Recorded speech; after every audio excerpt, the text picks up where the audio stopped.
സുഹൃത്തുക്കളെ, ഡോക്ടർ സുശാന്ത് എനിക്ക് പരിചിതനായ വ്യക്തിയല്ല.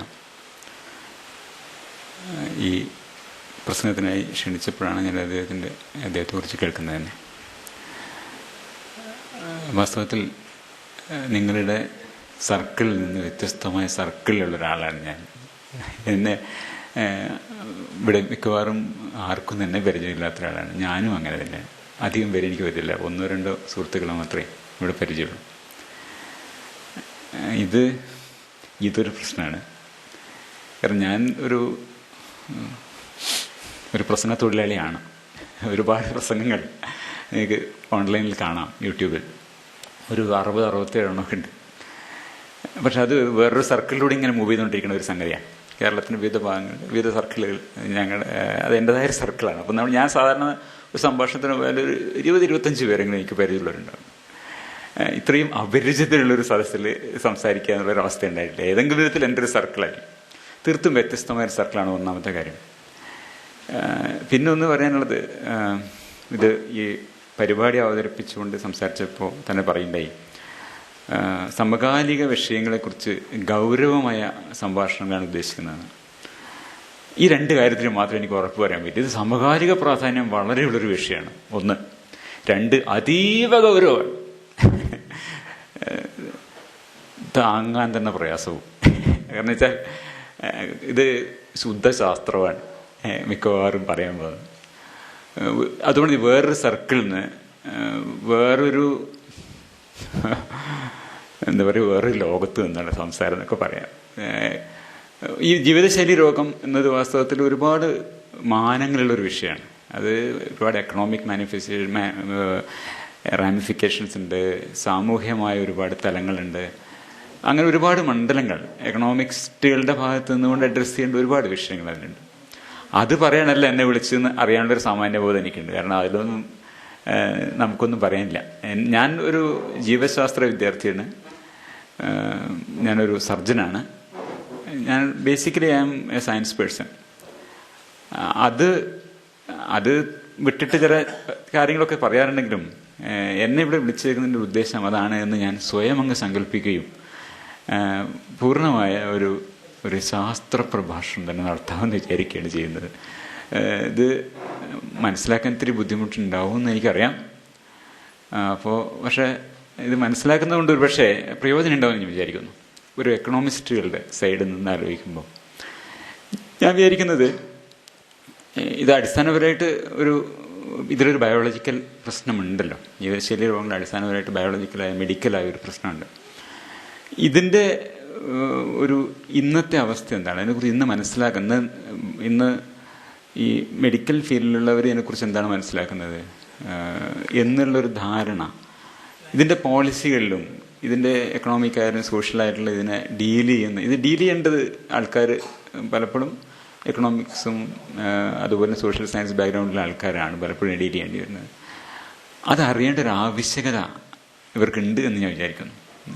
You should know what we think about it. അല്ലെങ്കിൽ ഇന്ന് നമുക്ക് അതിനെക്കുറിച്ച് അറിയാം, അതിൻ്റെ ശാസ്ത്രം എന്താണ് എന്നറിയാൻ. അതിനുവേണ്ടി നിങ്ങളൊന്ന് കുറച്ച് മെനക്കെട്ടിരിക്കണമെന്ന് ഞാൻ ആദ്യമേ ഒന്ന് പറഞ്ഞുകൊണ്ട് പതുക്കെ ഇതിലേക്ക് പോവാണ്. ഇത്തിരി ബുദ്ധിമുട്ടുണ്ടാവും. എന്തിനാണ് ഇയാളിങ്ങനെ വെറുപ്പിക്കണമെന്ന് തോന്നാൻ നല്ല സാധ്യതയുടെ അർത്ഥം. ഈ കാണുന്ന ഈ ഫോട്ടോ കൊളംബിയയിലുള്ളൊരു ആർട്ടിസ്റ്റാണ്, ബോട്ടിറോ, ഫെർണാണ്ടോ ബോട്ടിറോ എന്ന് പറഞ്ഞാൽ ഇപ്പോഴും ഒരു സമകാലിക ആർട്ടിസ്റ്റിൻ്റെ ഒരു ശില്പമാണ്. Smoking woman. അർമേനിയയിൽ അദ്ദേഹം ചെയ്തതാണ്. കൊളംബിയയിലെ ഒരു വലിയ ആർട്ടിസ്റ്റാണ് അദ്ദേഹം. കൊളംബിയയിലെ പക്ഷേ most Colombian of all Colombian artist എന്നാണ് പറയുക. ഇവർ വളരെ തടിച്ച ഒരു പൊണ്ണത്തടിയുള്ള ശരീരഭാരം വളരെ കൂടിയ ഒരു സ്ത്രീ ഒരു സിഗരറ്റ് വലിച്ചുകൊണ്ടിരിക്കുന്നതാണ് ആ ശില്പം. ഇത് ബോട്ടിറോവിൻ്റെ ഒരു ശൈലി തന്നെയാണ്. ബോട്ടറിസ്മോ എന്ന് അവിടെ പറയാം. വലിയ ആൾക്കാരാണ്, വലിയ തടിയുള്ള ആൾക്കാരൊക്കെ അദ്ദേഹത്തിൻ്റെ ചിത്രങ്ങൾ ധാരാളമായിട്ട് കാണാം. അദ്ദേഹത്തിൻ്റെ 1-2 ചിത്രങ്ങൾ നമ്മൾ ഇത് പ്രസൻറ്റേഷനിൽ അവിടേക്കായിട്ട് വരും. ആ കയ്യിലെ സിഗരറ്റ് ശ്രദ്ധിക്കുക. കേരളത്തിലെ ജീവിതശൈലി രോഗങ്ങളെ 2ആയിട്ട് ചുരുക്കാം ഞാൻ പറയാം. ജീവിതശൈലി രോഗങ്ങൾ രണ്ടെണ്ണേ ഉള്ളൂ എന്ന് പറഞ്ഞാൽ ഏറ്റവും പ്രധാനമായിട്ട് രണ്ടെണ്ണമാണ്. ഒന്ന് ഒബീസിറ്റി, രണ്ടാമത്തേത് അഡിക്ഷൻ. ഏറ്റവും ലളിതമായിട്ട് പറഞ്ഞാൽ ഒന്ന് പൊണ്ണത്തടി, രണ്ടാമത്തേത് അഡിക്ഷൻ, ശരീരഭാരം കൂടിയ ശരീരഭാരം. ഈ ആഴ്ചത്തെ മാതൃഭൂമി ആഴ്ചപ്പതിപ്പാണ്. ഇതിലുള്ളൊരു ചിത്രമാണ് നിങ്ങളീ കാണുന്നത്. ഇത് ദിലീഷ് പോത്തൻ, ശ്യാം പുഷ്കരൻ എന്ന രണ്ട് ആൾക്കാരാണ്. മഹേഷിൻ്റെ പ്രതികാരം എന്ന സമീപകാലത്തുണ്ടായിട്ടുള്ള വലിയൊരു, എനിക്ക് വളരെ ഇഷ്ടപ്പെട്ടൊരു സിനിമ മഹേഷിൻ്റെ പ്രതികാരം. വളരെ ഇഷ്ടപ്പെട്ടു കണ്ടിട്ട്. അതിൻ്റെ സംവിധായകനാണ് ദിലീഷ് പോത്തൻ. അതിൻ്റെ തിരക്കഥ രചയിതാവാണ് പിന്നെ ശ്യാം പുഷ്കരൻ. അവർ ചിത്രമാണ് ഇതിൽ കാണാം. ഇദ്ദേഹത്തിൻ്റെ കയ്യിൽ കാണുന്ന സിഗരറ്റാണ്. അത് ഞാൻ എടുത്ത് പ്രത്യേകം കാണിച്ചിട്ടുണ്ട്. ആ ഫോട്ടോ വളരെ കാഷ്വലായിട്ട് എടുത്തൊരു ഫോട്ടോ ആണ്. ഒരു കയ്യിലോ സിഗരറ്റ്. ഇദ്ദേഹത്തിൻ്റെ ശരീരം നോക്കൂ. ഇത് രണ്ടുമാണ് നമ്മുടെ കേരളത്തിൻ്റെ ഇന്നത്തെ പ്രധാന ആരോഗ്യ പ്രശ്നം. ഒന്ന് ഒബീസിറ്റി, രണ്ടാമത് അഡിക്ഷൻ. ഏറ്റവും നമ്മുടെ ഒരു എന്താ പറയുക, ഐക്കൺസാണ്. ഇന്നത്തെ ഒരു ഐക്കണാണ് ഇവർ രണ്ടുപേരും ശരിക്കും പറഞ്ഞത്. ഇവിടെ കാണാം നമ്മുടെ കേരളത്തിൻ്റെ ജീവിതശൈലി പ്രശ്നങ്ങളുടെ നേർചിത്രം. ആ ഒരു ബോട്ടിറോ പിന്നെ ശില്പത്തിൽ എന്ന പോലെ മാതൃഭൂമിയിലെ ഈ ഫോട്ടോയിലും നമുക്കത് കാണാം. ഇതാണ് കേരളത്തിൻ്റെ പ്രശ്നം. രണ്ട് പ്രശ്നങ്ങളാണ് ഇന്ന് പറയാൻ ഉദ്ദേശിക്കുന്ന. കുറച്ച് ദീർഘമായ പ്രഭാഷണത്തിൻ്റെ രത്ന ചുരുക്കം ഇത്രയേ ഉള്ളൂ. കേരളത്തിലെ ഏറ്റവും ഗുരുതരമായ ഈ രണ്ട് ആരോഗ്യ പ്രശ്നങ്ങൾ അടിസ്ഥാനപരമായി ഒരു മസ്തിഷ്ക രോഗമാണ്. ഇതാണ് ഇന്നത്തെ സന്ദേശം. This A take home message. മസ്തിഷ്കത്തിലെ ഒരു റിവാർഡ് സർക്യൂട്ട് എന്നൊരു സാധനമുണ്ട്, ബയോളജിക്കലി സ്പീക്കിംഗ്. ഇതാണത്. നമ്മുടെ സോഷ്യൽ സയൻസിലുള്ള ഒരു ആൾക്കുള്ള ഞാൻ പ്രധാനമായിട്ട് കേട്ടിട്ടുള്ള സംഗതി എന്ന് വെച്ചാൽ ഉടനെ ഒരു റെസിസ്റ്റൻസ് വരും. ഇത് ബയോളജിക്കൽ റിഡക്ഷനിസമാണ്. അങ്ങനെ കാണണ്ട. ഞാൻ റിഡക്ഷനിസം കാണണ്ട. ഞാൻ അതിൻ്റെ എല്ലാ മണ്ഡലങ്ങളും ഇവിടെ നിലനിൽക്കുമ്പോൾ അതിൻ്റെ സാമൂഹ്യപരവും അതിൻ്റെ പിന്നെ സാമ്പത്തിക ശാസ്ത്രവും മറ്റെല്ലാവിധമായ റാമിഫിക്കേഷൻസ് നിലനിൽക്കുമ്പോഴും ഇങ്ങനൊരു വശതനുണ്ട്. അതാണ് മസ്തിഷ്കത്തിലെ റിവാർഡ് സർക്യൂട്ടാണ് തകരാറായിരിക്കുന്നത്. The two major preventable threats to public health, substance abuse and obesity. പുകവലി മാത്രമല്ല, മദ്യപാനം. ഇത് രണ്ടാണ് പ്രധാനമായിട്ട്. പുകവലിയും മദ്യപാനം. അഡിക്ഷൻസ് എന്ന് പറഞ്ഞാൽ ഒറ്റ വാക്കുകൊണ്ട് അതാണ് ഉദ്ദേശിച്ചത്. Involve the reward circuit that drives the motivation of individuals to consume rewards despite the fact that they are harmful to their health. ഇത് ബേസിക്കായിട്ട് ഒരു എക്കണോമിക്സും കൂടെ ഉണ്ട് ഇതിൽ. അപ്പോൾ റിവാർഡ് കൺസ്യൂം ചെയ്യണം. അവരുടെ നോർമലായിട്ട് നമ്മുടെ മസ്തിഷ്കത്തിലുള്ള റിവാർഡ് സർക്യൂട്ട് നമ്മുടെ ജീവസന്ധാരണത്തിന് ഉദ്ദേശിച്ച് റിവാർഡുകൾ നൽകാനുള്ള ഒരു സർക്യൂട്ടാണ്. അപ്പോൾ നമ്മുടെ ഈ റിവാർഡ് എന്നുള്ള ഇതിനും കുറച്ച് വിശദമായിട്ട്, കുറച്ചല്ല അധികം വിശദമായി നമ്മുടെ ഇതിലേക്ക് പോകും. അതുകൊണ്ട് പെട്ടെന്ന് മനസ്സിലായില്ലെങ്കിലും പരിഭ്രമിക്കണ്ട. 2-3 വട്ടം 3-4 വട്ടം നമ്മളിത് പറയണല്ലോ. അവരുടെ ആരോഗ്യത്തിന് ഹാനികരമായ രീതിയിൽ റിവാർഡുകൾ നേടാനുള്ള മോട്ടിവേഷൻ ഉണ്ടാവും. അവിടെയാണ്. So where lies the problem. 2-3. അപ്പോൾ ഞാൻ പറഞ്ഞ 2 പ്രധാന പ്രശ്നങ്ങളാണ്. ഇത് രണ്ടും അടിസ്ഥാനമായിട്ട് ഒരു പ്രശ്നമാണ്, ഒരു മസ്തിഷ്ക രോഗമാണ്. It's A disease of the brain. Normally ജീവിതശൈലി രോഗങ്ങളെന്ന് വെച്ചാൽ 4 എണ്ണമാണ്. ഇത് WHO ഒരു ഡെഫിനിഷനാണ്. ഇത് 2008 ഒരു കണക്ക് പ്രകാരം 57 ദശലക്ഷം ആൾക്കാർ മരിച്ചതിൽ 36 ദശലക്ഷം ആൾക്കാർ ലോകത്ത് മരിച്ചത്, അതായത് 2/3 ഓഫ് ഡെത്ത് ഈ ജീവിതശൈലി രോഗങ്ങൾ കാരണമാണ്. അത് പ്രധാനമായിട്ട് 4 എണ്ണമാണ്. കാർഡിയോവാസ്കുലർ ഡിസീസസ്, അതായത് സ്ട്രോക്ക്, ഹാർട്ട് അറ്റാക്ക് എന്നൊക്കെ പറഞ്ഞ കാർഡിയോവാസ്കുലർ ഡിസീസ്, പിന്നെ ക്യാൻസേഴ്സ്, പിന്നെ ഡയബറ്റീസ്, ക്രോണിക് ലങ് ഡിസീസ്. ഇത്രയാണ് പറയും. ഈ 4 എണ്ണമാണ് അടിസ്ഥാനപരമായിട്ട്. ഇതിൻ്റെ കാരണങ്ങളും 4 എണ്ണം എന്തൊക്കെയാണ്? Tobacco use, unhealthy diet, insufficient physical activity, harmful use of alcohol. വളരെ ലളിതമായിട്ടാണ് 4 രോഗങ്ങളാണുള്ളത്, 4 കാരണങ്ങളാണുള്ളത്. ഇതൊരു അടിസ്ഥാനപരമായിട്ട് 2 എണ്ണത്തെ കൊണ്ട് ചുരുക്കാൻ വേണ്ടി ഞാൻ പറഞ്ഞു. അങ്ങോട്ട് നമ്മൾ വരണം. മദ്യപാനം, പുകവലി, ആവശ്യത്തിനുള്ള എക്സസൈസ് ഇല്ലായ്മ, പിന്നെ ഭക്ഷണം, അൺഹെൽത്തി ഡയറ്റ്. ഇതാണ് 4 കാരണങ്ങൾ. ബോട്ടൂറിൻ്റെ വേറെ ചിത്രം കാണാം. സ്മോക്കിംഗ് ക്ലൗൺ, ഒബീസിറ്റി, സിഗരറ്റ്, മദ്യപാനം. അത് നമ്മൾ ഇവിടെ ഈ cardiovascular disease, heart attack, stroke ഉണ്ടാകുന്നതാണ് പൊണ്ണത്തടി, പുകയില, മദ്യപാനം. ഇതൊക്കെയാണ് കാർഡിയോവാസ്കുലർ ഡിസീസിൻ്റെ, ഹൈപ്പർ ടെൻഷനിൽ. ക്യാൻസേഴ്സിൻ്റെ കാര്യത്തിൽ പുകയിലയും മദ്യപാനവും പൊണ്ണത്തടിയും കാരണമാണ്. പ്രമേഹം, പ്രാഥമികമായും പൊണ്ണത്തടിയുടെ കാരണം. ക്രോണിക് ലങ് ഡിസീസ് പ്രധാനമായിട്ടും പുകയിലയുടെ കാരണം. പുകയില ഒരുപാട് തരം ക്യാൻസർ ഉണ്ടാക്കും എന്നുള്ളത് നമുക്ക് എല്ലാവർക്കും അറിയാം. ശ്വാസകോശത്തിലും മാത്രമല്ല, മജ്ജയിലും കിഡ്നിയിലും യൂട്രസിലും എവിടെയോ പല ശരീരത്തിന് വിവിധ ഭാഗങ്ങളിൽ ക്യാൻസർ ഉണ്ടാക്കാം. കേരളത്തിൽ നിന്നുള്ള ഒരു പഠനത്തിൽ ആണുങ്ങളിൽ 43% ക്യാൻസറുകളും പുകയില കൊണ്ടാണ് പറയുന്നത്. ടുബാക്കോ പോലെ തന്നെ മദ്യവും 7 തരം ക്യാൻസർ ഉണ്ടാക്കുന്നുണ്ട്. മദ്യം, കാരണം മദ്യത്തിൻ്റെ മറ്റുള്ള പ്രശ്നങ്ങളൊക്കെ നമുക്ക് അറിയാമെങ്കിൽ അത് ക്യാൻസർ ഉണ്ടാക്കാം, നമ്മൾ ആലോചിക്കുന്നുണ്ടാവില്ല. അതുകൊണ്ടാണ് ക്യാൻസറിൻ്റെ ഭാഗത്ത് പ്രത്യേകം എടുത്ത് പറഞ്ഞത്. അതുപോലെ തന്നെയാണ് പൊണ്ണത്തടിയുടെ കാര്യവും. 1/5 വീതം അമിത ശരീരഭാരം ഒരു കാരണമാണെന്നാണ് മൊത്തം ക്യാൻസർ ഡെത്തിൻ്റെ. ഇത് അമേരിക്കൻ ക്യാൻസർ സൊസൈറ്റി പറയുന്നതാണ്. Clearly linked with increase risk of 6 types of cancers: breast cancer, colon, endometrium, oesophagus, kidney, pancreas. ഒക്കെ അമിത ശരീരഭാരം കൃത്യമായി നേരിട്ട് ബന്ധപ്പെട്ടിട്ടുള്ള 6 തരം ക്യാൻസറുകളുണ്ട്. അമിത ശരീരഭാരം raise the risk, being overweight or obese raises the risk for another 7 types of cancers: gallbladder, liver, non-Hodgkin lymphoma, multiple myeloma, cervix, ovary, prostate cancer. ഒക്കെ ഇങ്ങനെയൊക്കെ ഇരിക്കുന്ന സമയത്ത് നമ്മുടെ ഇവിടെ എന്താ പറയുക, ഏറ്റവും കേരളത്തിൽ ക്യാൻസർ ഉണ്ടാവുന്നു വിഷപ്പച്ചക്കറി. ഇതൊരു അമേരിക്കൻ കാർട്ടൂണാണ്. അവിടെ ഒബീസിറ്റി കാരണം ഇത്രയും 300,000 ആൾക്കാർ മരിക്കുന്നു, ടുബാക്കോ കാരണം 450,000 ആൾക്കാർ, ആൽക്കഹോൾ കാരണം 80,000 ആൾക്കാർ, ഇങ്ങനെയൊക്കെ മരിക്കുന്നു. പൊണ്ണത്തടി, ഇതൊക്കെ പ്രശ്നമുണ്ട്. പക്ഷെ നമ്മുടെ മനസ്സിലുള്ള പ്രശ്നം എന്താണ്? വിഷപ്പച്ചക്കറി. അതിന് തൊട്ടടുത്ത് ഗവേഷണം നടക്കുന്നുണ്ട്. എന്നിട്ട് അവർ പച്ചക്കറി മുഴുവനും അതിൽ റെസിഡുവൽ ഇൻസെക്ടിസൈഡ് ഉണ്ടോ എന്ന് പരിശോധിച്ചിട്ട് 90% ഇല്ലാന്നാണ്. വളരെ അപൂർവമായിട്ടേ ഉള്ളൂ. പക്ഷെ നമ്മുടെ മനസ്സിലുള്ള പ്രധാനം, ഇയാൾ എന്തിനെ പറ്റി അവരുടെ എബോള, എവിടെയോ ആഫ്രിക്കയിൽ എങ്ങോട്ടുള്ള എബോളയെ കുറിച്ചാണ് ഇത്രയും ആൾക്കാർ മരിക്കുന്നിടത്ത് വേദാറാകുന്നത്. കാരണം നമ്മൾ ആങ്ഷ്യസ് ആവേണ്ടതിനെ കുറിച്ചല്ല ആങ്ഷ്യസ് ആവുന്നത്. ശരീരഭാരം നമ്മളൊക്കെ കൂടിക്കൊണ്ട് നടക്കുകയും ഇത്രയധികം ക്യാൻസറുകൾ, 10-13 തരം ക്യാൻസറുകൾ ഈ ശരീരഭാരം കൂടിയതുകൊണ്ട് മാത്രം വരാതിരിക്കുകയും ചെയ്യുന്ന നമ്മൾ ഇവിടെ ക്യാൻസർ മുഴുവൻ കൂടിയിരിക്കുന്നു. കേരളം ക്യാൻസറിന് തലസ്ഥാനമായിരിക്കുന്നു. തമിഴ്നാട് നിന്ന് വിഷപ്പച്ചക്കറിയാണെങ്കിൽ നമ്മൾ വിഷപ്പച്ചക്കറി അടിക്കുന്നതുകൊണ്ടാണ്. ഈ ഒരു ബോധമൊന്നും മാറ്റാൻ കൃത്യമായിട്ട് ഇതിൻ്റെ ഉത്തരവാദിത്വം നമുക്ക് കൂടിയുണ്ട്. നമ്മൾ ശ്രമിച്ചാലും നമ്മുടെ സമൂഹം ശ്രമിച്ചാലും ഒക്കെ തന്നെ കുറേ മാറ്റങ്ങൾ വരുത്താൻ പറ്റും. വേറൊരാളെ പരിധിക്ക് ഒരു ഇമാജിനറി എനിമീനല്ല കണ്ടെത്തേണ്ടത് എന്നുള്ള ഒരു സന്ദേശം കൂടി എനിക്ക് പറയാനുണ്ട്. നമ്മൾ ഇതല്ല ഇവിടെ ഉണ്ടാകുന്നത്. ഇതിനൊന്നും കാരണം ജീവിതശൈലി രോഗം എന്ന് പറയുമ്പോൾ സാധാരണ എല്ലാവരും വരിക പുതിയ പച്ചക്കറികളാണ് ഭക്ഷണം ഉണ്ടാക്കുന്നത്, അല്ലെങ്കിൽ തമിഴ്നാട്ടിൽ വരുന്ന കോഴികളാണ് ഭക്ഷണം ഉണ്ടാക്കുന്നത്. ഇതൊന്നല്ല ഭക്ഷണം ഉണ്ടാക്കുന്നത്. ഒബീസിറ്റി ഒരു വലിയ പ്രശ്നമാണ്, ഒരു അന്താരാഷ്ട്ര പ്രശ്നമാണ്. ഇതിലൊരു പ്രത്യേകത എന്താ വെച്ചാൽ, ഇതിൻ്റെ ഫസ്റ്റ് ഓതർ ഒരു സോഷ്യോളജിസ്റ്റാണ്. ഈ New England journal of medicine 2005 വന്നൊരു പേപ്പറാണിത്. A potential decline in life expectancy in the United States in the 21st century. നമ്മളിപ്പോൾ ഒരു ഗ്ലോബൽ ലൈഫ് എക്സ്പെക്ടൻസി എടുത്തു നോക്കിയാലേ ഒരു 10,000 BCE മുതൽ ഇങ്ങനെ ഇതുവരെ നോക്കിക്കഴിഞ്ഞാൽ ഇവിടെ ഒരു 1500 വരെ ഇങ്ങനെ ഒരു 20-ന്റെയും 30-ന്റെ ഇടയിൽ ഇങ്ങനെ ഒറ്റ ലെവലിൽ ഇങ്ങനെ പോയിക്കൊണ്ടിരിക്കുക. ഈ അടുത്ത ഒരു 2 നൂറ്റാണ്ടുകളുടെ ഇടയിലാണ് നമ്മൾ ഈ ചാട്ടം മൊത്തം ഉണ്ടായിട്ടുള്ളത്. കൂടി 60-ന്റെ മേലേക്ക് അങ്ങ് കൂടിപ്പോയി. അപ്പോൾ കഴിഞ്ഞ കുറേ തലമുറകളായി ഓരോ തലമുറയിലും ലോകവ്യാപകമായി തന്നെ നമ്മുടെ ലൈഫ് എക്സ്പെക്ടൻസി ബർത്ത് ഇങ്ങനെ കൂടി വരുന്നുണ്ട്.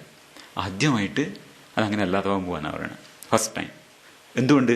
ഒബീസിറ്റി. വേറൊന്നല്ല, വിഷപ്പച്ചക്കറിയൊന്നുമല്ല, തടി ഇവിടെ ഒറ്റ കാരണം. From our analysis of the effect of obesity on longevity, we conclude that a steady rise in life expectancy during the past 2 centuries may soon come to an end. അവസാനിക്കുന്നത് obesity. ഇതാണ് number 1 problem. പൊണ്ണത്തടി, ഇതാണ് പ്രശ്നം. പൊണ്ണത്തടി, ഞാനും ഒരു പൊണ്ണത്തടിയാണ്. കണക്ക് പ്രകാരം എൻ്റെ അതിലേക്ക് ഞാൻ വരും. എന്നെക്കാളും തടി കൂടി കുറേ പേര് ഇവിടെ ഉണ്ട്. അപ്പോൾ നിങ്ങളൊക്കെ കൂടിയാ പറയണേ. ഞാനും നിങ്ങളും ഒക്കെ അമിത ശരീരഭാരമുള്ള ആൾക്കാരാണ്. എന്താ എന്നെക്കാളും വയറുള്ള അത്രയും ആൾക്കാരുണ്ട് ഇവിടെ. ഞാൻ പോലും അമിത ശരീരഭാരമുള്ള ആളാണ്. പ്രശാന്തിന് അങ്ങോട്ടേ നോക്കണില്ലേ.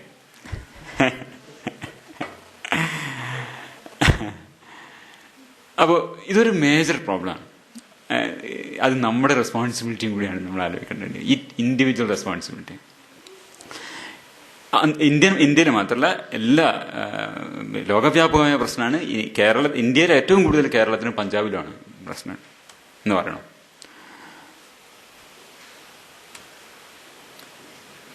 വേറൊരു പഠനം എന്ന് വെച്ചിട്ടുണ്ടെങ്കിൽ ഒരു ഗ്ലോബൽ ഡിസീസ് ബേർഡൻ എടുത്തു നോക്കിയാൽ 2010 ലാൻസെറ്റിൽ വന്ന ഒരു സ്റ്റഡിയാണിത്. 2012 ഡിസംബറിൽ, അതെ 2012 ഡിസംബറിൽ ഒരു burden of disease attributable to 20 leading risk factors in 2010 ഏറ്റവും ആദ്യം വരുന്നത് അമിത രക്തസമ്മർദ്ദമാണ്, ഹൈപ്പർ ടെൻഷൻ. രണ്ടാമത്തേത് ടൊബാക്കോ സ്മോക്കിംഗ്, മൂന്നാമത്തേത് ആൽക്കഹോൾ. ഇതൊന്നും ഇവിടെ ആരോഗ്യ പ്രശ്നമില്ല. ഇവിടെ ഇമാജിനറി ആയിട്ടുള്ള പ്രശ്നങ്ങളാണ് ആൾക്കാർക്ക്. അപ്പം ഇതാണ് നമ്മുടെ പ്രധാനമായിട്ടുള്ള ഗ്ലോബൽ ഡിസീസ് ബേർഡൻ. ഏറ്റവും കൂടുതൽ ഒരു ആഗോള രോഗ പീഡാഭാരതത്തിന്റെ ഏറ്റവും പ്രധാനമായിട്ടുള്ള ഒരു നിദാന ഘടകങ്ങൾ അമിത രക്തസമ്മർദ്ദം, പുകവലി, മദ്യപാനം എന്നിവയാണെന്നാണ്. 67 റിസ്ക് ഫാക്ടേഴ്സ് എടുത്തു നോക്കിയാൽ ഏറ്റവും ആദ്യത്തെ 3 ഇതാണ്. അമിത രക്തഭാരത്തിലേക്ക് നമുക്ക് വരും. അപ്പോൾ അമിത രക്തസമ്മർദ്ദം എന്നുള്ളൊരു വിഷയമുണ്ട്, പ്രമേഹം എന്നുള്ള വിഷയമുണ്ട്. ഇതൊക്കെ നമ്മൾ ഈ പൊണ്ണത്തടി എന്നതാണ് ഈ അമിത രക്തസമ്മർദ്ദത്തിന്റെയും പ്രമേഹത്തിന്റെയും ഒക്കെ കാരണം നമ്മുടെ ഇവിടെ വരുന്നത്.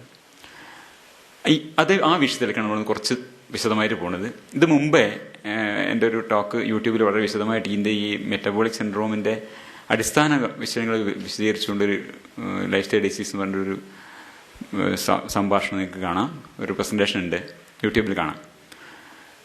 അതിൽ പറഞ്ഞിട്ടുള്ള കുറച്ച് ഭാഗങ്ങളാണ് ഇനി പറയുന്നത്. കാരണം അത് ഈ സദസ്സിന് അത് പരിചിതമായിരിക്കാൻ സാധ്യതയില്ല എന്നുള്ളതുകൊണ്ടാണ് ആ വിഷയം പറയുന്നത്. അടിസ്ഥാനപരമായിട്ട് ഒബീസിറ്റി എന്നതിൽ നിന്ന് തുടങ്ങുന്ന കുറേ പ്രശ്നങ്ങളാണ് ഈ പ്രഷർ. ഇത് പലപ്പോഴും നമ്മൾ തിരിച്ചറിയാൻ പറ്റാത്തൊരു കാര്യമാണ്. അപ്പോൾ പലരും വിചാരിക്കുക അതൊരു വളരെ വ്യത്യസ്തമായ കാര്യങ്ങളാണ്. അതല്ല, ഇത് ഒന്നിച്ച് കിടക്കുന്നത്. ഈ പ്രഷർ, പ്രമേഹം എന്നൊക്കെ പറഞ്ഞാൽ ഒന്നിച്ച് പോകുന്ന കാര്യങ്ങളാണ്. പ്രഷർ, പ്രമേഹം, പിന്നെ അതുപോലെ തന്നെ അമിത രക്തസമ്മർദ്ദം, പിന്നെ അമിതമായ ബ്ലഡ് ഗ്ലൂക്കോസ്, പ്രമേഹം എന്ന് പറയുന്നത്. ഒപ്പം തന്നെ ഈ ലൈപ്പിഡ് അബ്നോർമാലിറ്റീസ്, കൊളസ്ട്രോളിന്റെ പ്രശ്നം, ഇതൊക്കെ ഒന്നാണ്. ബേസിക്കലി പൊണ്ണത്തടി മാത്രമാണ് ഇതിന് കാരണം. ഇത് ഈ ഞാൻ ലളിതമായിട്ട് അതിന് പറഞ്ഞിട്ട് ഒരു കാര്യം എന്ന് വെച്ചാൽ, ഈ ഒബീസിറ്റി എന്ന് പറഞ്ഞാൽ നമ്മൾ ഈ കെട്ടിക്കിടക്കുന്ന കൊഴുപ്പിൽ നിന്ന് ഉണ്ടാവുന്ന ഫ്രീ ഫാറ്റി ആസിഡുകൾ, അതുപോലെയുള്ള പല പ്രധാനമായിട്ട് ഫ്രീ ഫാറ്റി ആസിഡുകൾ, പിന്നെ TNF, ചില വേറെയും പല ഫാക്ടേഴ്സും ആണ് ശരീരത്തിന്റെ വിവിധ അവയവങ്ങളെ ബാധിച്ചിട്ട് ഈ മെറ്റബോളിക് സിൻഡ്രോം ഉണ്ടാക്കുന്നതെന്ന് ഏറ്റവും ലളിതമായിട്ട് പറയാം. അതിന് ഞാൻ കൊടുത്തൊരു ഉപമയാണ്.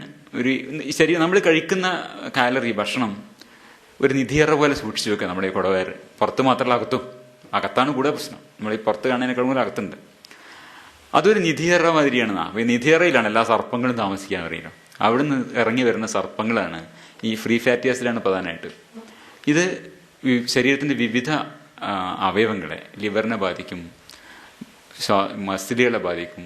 മസിലുകളെ ബാധിക്കുമ്പോൾ ഈ ലിവറിനെയും മസിലിനെയൊക്കെ ബാധിക്കുന്നുണ്ട്. ഇൻസുലിൻ റെസിസ്റ്റൻസ് ഉണ്ടാവും. ശരീരത്തിൽ ഇൻസുലിൻ ഉണ്ടായാലും അത്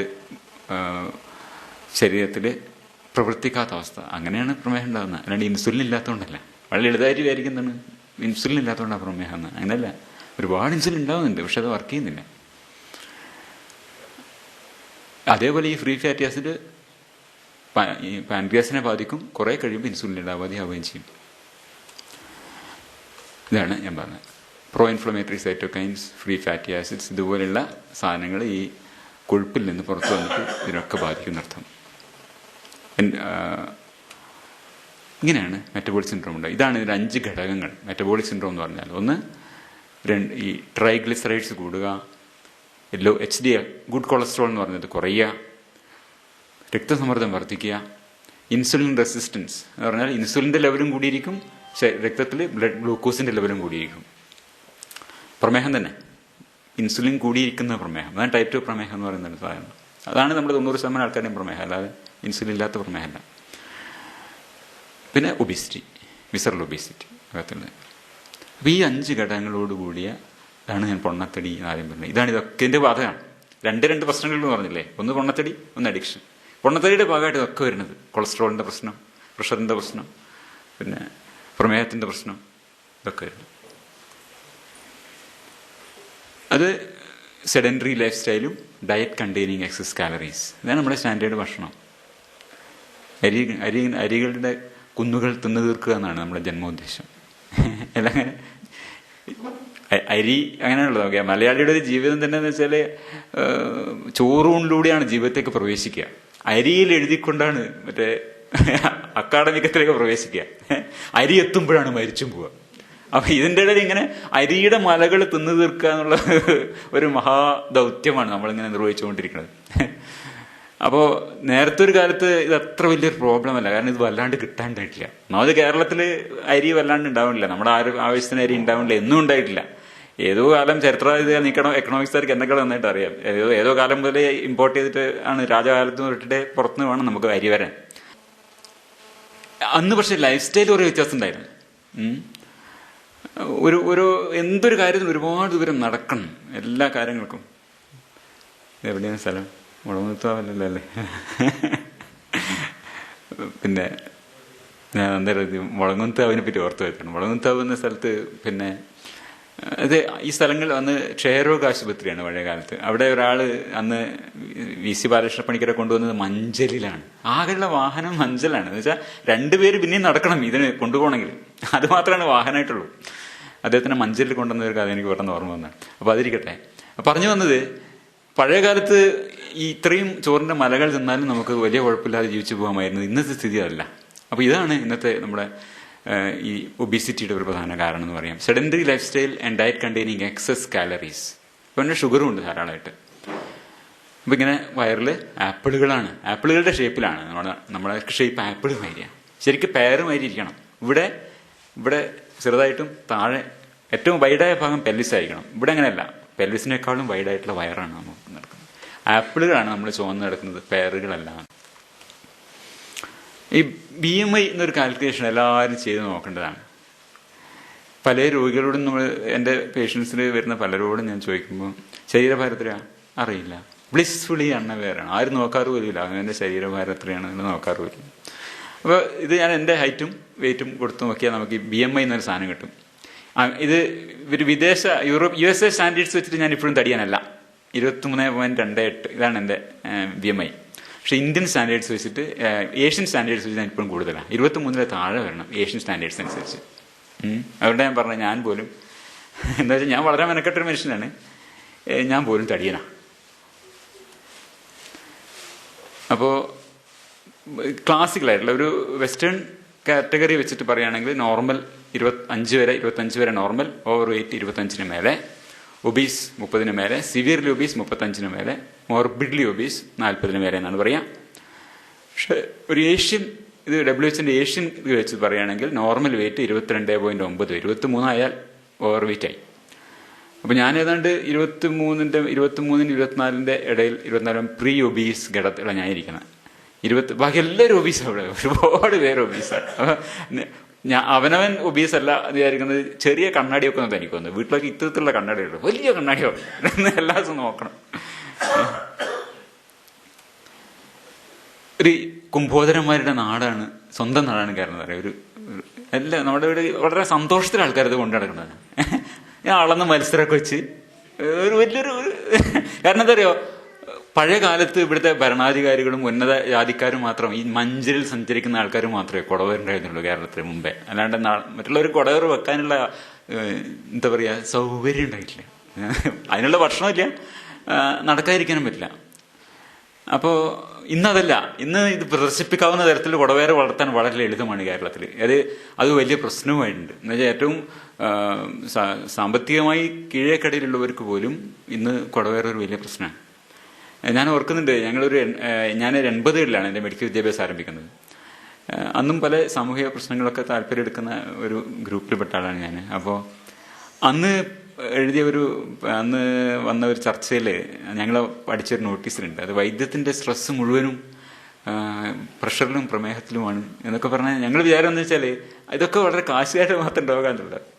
ഒറ്റ ദശാബ്ദം കൊണ്ട്, അത് ഇന്ത്യയിൽ ഞാൻ പറഞ്ഞ 1980കളുടെ തുടക്കത്തിൽ പോലും കേരളത്തിൽ അതൊരു വലിയ പ്രശ്നമായിട്ട് നമുക്ക് ഫീൽ ചെയ്തിരുന്നില്ല. എന്നതല്ല, ഒരു കഴിഞ്ഞ 2-3 ദശകം കൊണ്ട് ഒരു നമ്പർ 1 ആരോഗ്യ പ്രശ്നമായി ഇത് മാറിയിട്ടുണ്ടെന്നുള്ള. അപ്പോൾ നമുക്കുള്ള ഇപ്പോഴത്തെ പ്രശ്നം എന്താണ്? ഇതിനെപ്പറ്റി അവെയറല്ല. ഇത്ര വലിയ കുടവേരകളെ കൊണ്ട് നടക്കുകയും ഇതൊരു ആരോഗ്യ പ്രശ്നമാണ്, ഇതൊരു രോഗമാണ് എന്ന് നമ്മൾ ഐഡന്റിഫൈ ചെയ്തിരിക്കുന്നു. ഇതാണ് വലിയൊരു പ്രശ്നം. അപ്പോൾ അതിങ്ങനെ വളരെ സന്തോഷമായിട്ട് മന്ത്രിയോ ആരോ പ്രധാന വ്യക്തിയാണിത് അളന്ന് അതിനൊരു അവാർഡൊക്കെ കൊടുക്കുക. ഇതാണ് കേരളത്തിൻ്റെ ഈ ഒരു ബോധം ഒന്ന് മാറേണ്ടത്. ഇതൊരു രോഗമാണ് സുഹൃത്തുക്കൾ, കുടവയർ ഒരു രോഗമാണ് എന്നുള്ളൊരു ബോധം. അതിനാണ് ഈ ശ്രമിക്കുന്നത്. പഞ്ചാബികൾ മാത്രമേ കേരളത്തിൽ നമ്മളെ കടത്തിവിട്ടിട്ടുള്ളൂ. ഇത് ബോട്ടിറോന്റെ ഒരു വേറൊരു ശില്പമാണ്. ഒരു ഐഡിയൽ ഒരു മലയാളി കപ്പിളിന്റെ ചിത്രം ഇങ്ങനെയാണെന്ന് പറയും. ഇതാണ് നമ്മുടെ ഭക്ഷണം. ഇങ്ങനെ ആവാതെ നിങ്ങളിപ്പോ തിന്നുകൊണ്ടിരിക്കുന്നത് വളരെ ഹൈ കാലറി സാധനം. യാതൊരു വിഷമില്ലാതെ, ഒരാവശ്യമില്ല. ഇത് കഴിക്കേണ്ട എന്തൊരാവശ്യം? ആർക്കാ വിഷമുണ്ടായിരുന്നു ഇവിടെ? ഒരാവശ്യം ഉണ്ടായിട്ടില്ല. വെറുതെ ആ സമയമാകുമ്പോൾ കഴിക്കണം. നല്ല മധുരമൊക്കെ ആയിട്ട് നമുക്ക് റെസിസ്റ്റ് ചെയ്യാനും പറ്റില്ല. ഞാൻ കഴിച്ചിട്ടില്ല കേട്ടോ. ഞാൻ വേറെ വർഷങ്ങളായിട്ട് സാധനമൊന്നും കഴിച്ചിട്ടില്ല. ഇത് ഞാൻ പറഞ്ഞത് ഒരു നഗരത്തിന്റെ പ്രശ്നമല്ല, റൂറൽ കേരളയിൽ നടന്ന ഒരു പഠനമാണിത്. തിരുവനന്തപുരത്ത് prevalence of obesity and overweight among adults in rural area and Trivandrum 2014 വന്നൊരു പഠനമാണ്. 64% ആൾക്കാർ റൂറൽ കേരളയിൽ 64% ആൾക്കാർ ഓവർ വെയ്റ്റ് ആണ്. Overweight and obese 64%. ഇത്ര ഗൗരവമായ ഒരു ആരോഗ്യ പ്രശ്നമാണ് നമ്മൾ നേരിടുന്ന. നോക്കണം, ആരോഗ്യ പ്രശ്നം, സാമൂഹ്യ പ്രശ്നം. എന്റെ BMI 23.3 ഞാൻ എഴുതി വെച്ച് എന്നെ ഒന്നും കൂടി ഓർമ്മിക്കാൻ വേണ്ടി. അപ്പോ നമ്മൾ ഓവർ വെയ്റ്റ് ഒബീസിറ്റി, അതിലൊരു തമാശ എന്ന് വെച്ചാല് 24% ആൾക്കാരാണ് ഓവർ വെയ്റ്റ്. ഒബീസിറ്റി അതിലും മേലെ അതാണ് 40%. പിന്നെ സാധാരണയായിട്ട് പ്രതീക്ഷിക്കുന്നത് മൈൽഡായിട്ടുള്ളതാണ് കുറവെന്നല്ലേ വിചാരിക്കും. അങ്ങനെയല്ല, സിവിയർ ആയിട്ടുള്ള വെയിറ്റ് ഗെയിൻ ഒബീസിറ്റിയാണ് 40% ആൾക്കാർക്കും. ബാക്കി 24% എന്റെ മാതിരിയാണ്. എന്റെ മാതിരിയല്ല, അതിലും കൂടുതൽ ഓവർ വെയിറ്റ്. ഞാൻ ഓവർ വെയിറ്റ് ഏറ്റവും താഴെ കിടക്കുന്ന ആളാണ്. അപ്പം ഒബീസിന്റെ ഓവർ വെയിറ്റ് ആയിട്ടുള്ള 64% ആൾക്കാരുള്ളിടത്ത് നമ്മുടെ കൃഷി മന്ത്രിയാണിത്. ഉണ്ടോ? ഇവിടുത്തെ തൃശ്ശൂർക്കാരനായിട്ട് മന്ത്രിയാണ്. ഇദ്ദേഹത്തിന് വലിയൊരു പ്രശ്നമായിട്ട് പറയുന്നത് എന്താണ്? ജൈവ പച്ചക്കറിയാണ്. ഇതാണ് നമ്മളെ മനസ്സിലാക്കാത്തൊരു വിഷയം. ഇതാണ് ഇന്ത്യക്ക് നമ്മളെ തുറച്ചു നോക്കുന്നത്. Elephant in the room is obesity. ഇതൊരു വലിയ പ്രശ്നമാണ്, ഒബീസിറ്റി അഡിക്ഷൻ. ഇതാണ് കേരളത്തിലെ ഏറ്റവും വലിയ പ്രശ്നം. ഇദ്ദേഹത്തിനെ പറ്റി യാതൊരു ബോധലക്ഷണില്ല. ഇതൊരു ചായക്കടയിൽ അദ്ദേഹം പോയിരുന്നിട്ട് നന്നൊരു പത്താണ് ഒരു വിത്തൗട്ട് പ്ലീസ് എന്ന് അദ്ദേഹം അതിന്റെ തലക്കെട്ട്. ഇത് വിത്തൗട്ട് ചായ കുടിക്കുന്നതോടുകൂടി അതാണ് അദ്ദേഹം ചെയ്യുന്ന ഏക ഒരു കാര്യം. അത് കേരളത്തിൽ യഥാർത്ഥത്തിൽ ചെയ്യേണ്ടത് എന്താണ്?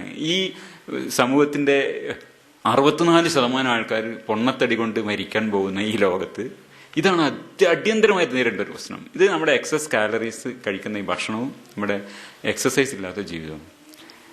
ഇതെങ്ങനെ പരിഹരിക്കാൻ പറ്റും നോക്കാം. ഇത് ഞാനാണ്. 2003 എൻ്റെ ചിത്രമാണിത്. ഇത് വലിയ സാമാന്യം നല്ല ഒരു കുംഭോദര രാജ്യത്തെ പൗരൻ ആയിട്ട് ഉള്ള ഒരു കുടവേറെ എനിക്കും അതുണ്ടായിരുന്നു. ഞാൻ doctor C Viswanathan, MBBS, D ortho, MS ortho. 2003. എന്റെ മകളാണ്. അവൾക്കിപ്പം 21 വയസ്സായി. 2003 പടമാണ്. ഇതൊന്നും മെനക്കെടന്നെ വേണം. ഇത് എന്നിട്ടും ഞാൻ ഇത്രയൊക്കെ മെനക്കെട്ട് 14 വർഷം കൊണ്ടും ഞാൻ പ്രീ ഒബീസ് സ്റ്റേറ്റിൽ എത്തിയിട്ടുള്ളൂ. അത്രയും മെനക്കെടണം. കുറച്ചൊക്കെ കുറഞ്ഞിട്ടും ചില സമയത്ത് ഞാനൊരു എന്താ പറയുക, ഒരു റെഗുലേറ്റഡ് റിലാക്സിലാണ്. പലപ്പോഴും തിരിച്ചു പോകും. ഇടയ്ക്ക് ചില ഫോട്ടോയിലൊക്കെ ഞാൻ കുടവേറി ചാടി എൻ്റെ ചില ഫേസ്ബുക്ക് ഫോട്ടോയിലൊക്കെ കാണാം. മാങ്ങാക്കാലൊക്കെ വരുമ്പോൾ ചിലപ്പോൾ 1 കിലോ ഒക്കെ കൂടും. അങ്ങനെ പ്രശ്നമുണ്ട്.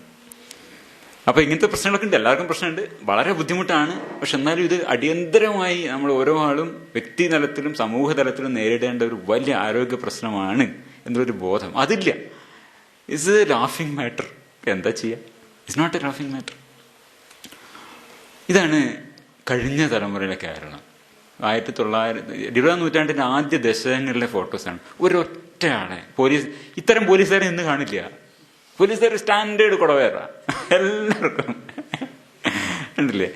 പോലീസുകാരല്ല, ഇത് ഇവിടെ നിൽക്കുന്ന ആൾക്കാർ നോക്കൂ, ഒറ്റയാൾക്ക് കുടവേറില്ല. Not a single person. ഇത് തിരുക്കൊച്ചി ആദ്യത്തെ ഇലക്ഷൻ കണ്ടാണ്, 1950 ഇലക്ഷനിലാണ്. ഇത് അതിനു മുമ്പുള്ളതാണ്.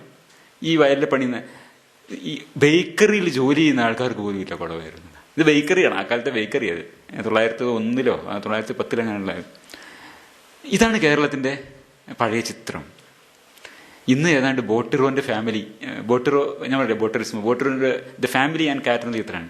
ഇതാണ് നമ്മുടെ സ്റ്റാൻഡേർഡ് കേരള ഫാമിലി ഫോട്ടോ. എന്ന് നെറ്റിൽ കണ്ട ഒരു ഫാമിലി ഫോട്ടോ എടുത്തതിനിട്ടാണ് മുഖം മറിച്ചിട്ടേ. ഇതാണ് പഴയ കേരള ഫാമിലി ഫോട്ടോ. നോക്കൂ, കുടവേറുന്നൊരു സാധനം ഇല്ല. This is the new normal. എല്ലാവരും വളരെ ഹാപ്പി, നമ്മളും happy. It's A serious disease. ഇതാണ് എനിക്ക് പറയുന്നത്. തൃശ്ശൂർ ഇങ്ങനെ, ഇതൊരു തൃശ്ശൂരിന്റെ ദേശീയോത്സവമാണ്. കുടവേറന്മാരിങ്ങനെ നിരന്ന് പുലികളി. അതിലിഷ്ടം പോലെ ആൾക്കാരുണ്ട്. ഏറ്റവും വലിയ കുടവയർ, അതിങ്ങനെ ആഘോഷിക്കുന്നു നമ്മൾ കുടവയറിനെ. ഇതൊരു രോഗമാണ് എന്ന് സുഹൃത്തുക്കളെ എന്നാണ് എനിക്ക് പറയാനുള്ളത്. ഇതൊരു അടിസ്ഥാനപരമായിട്ട് നിങ്ങൾ എന്ത് മനസ്സിലാക്കിയാൽ മതി, കുടവയർ രോഗമാണ്, ഇത് മനസ്സിലാക്കിയാൽ മതി എന്ന്.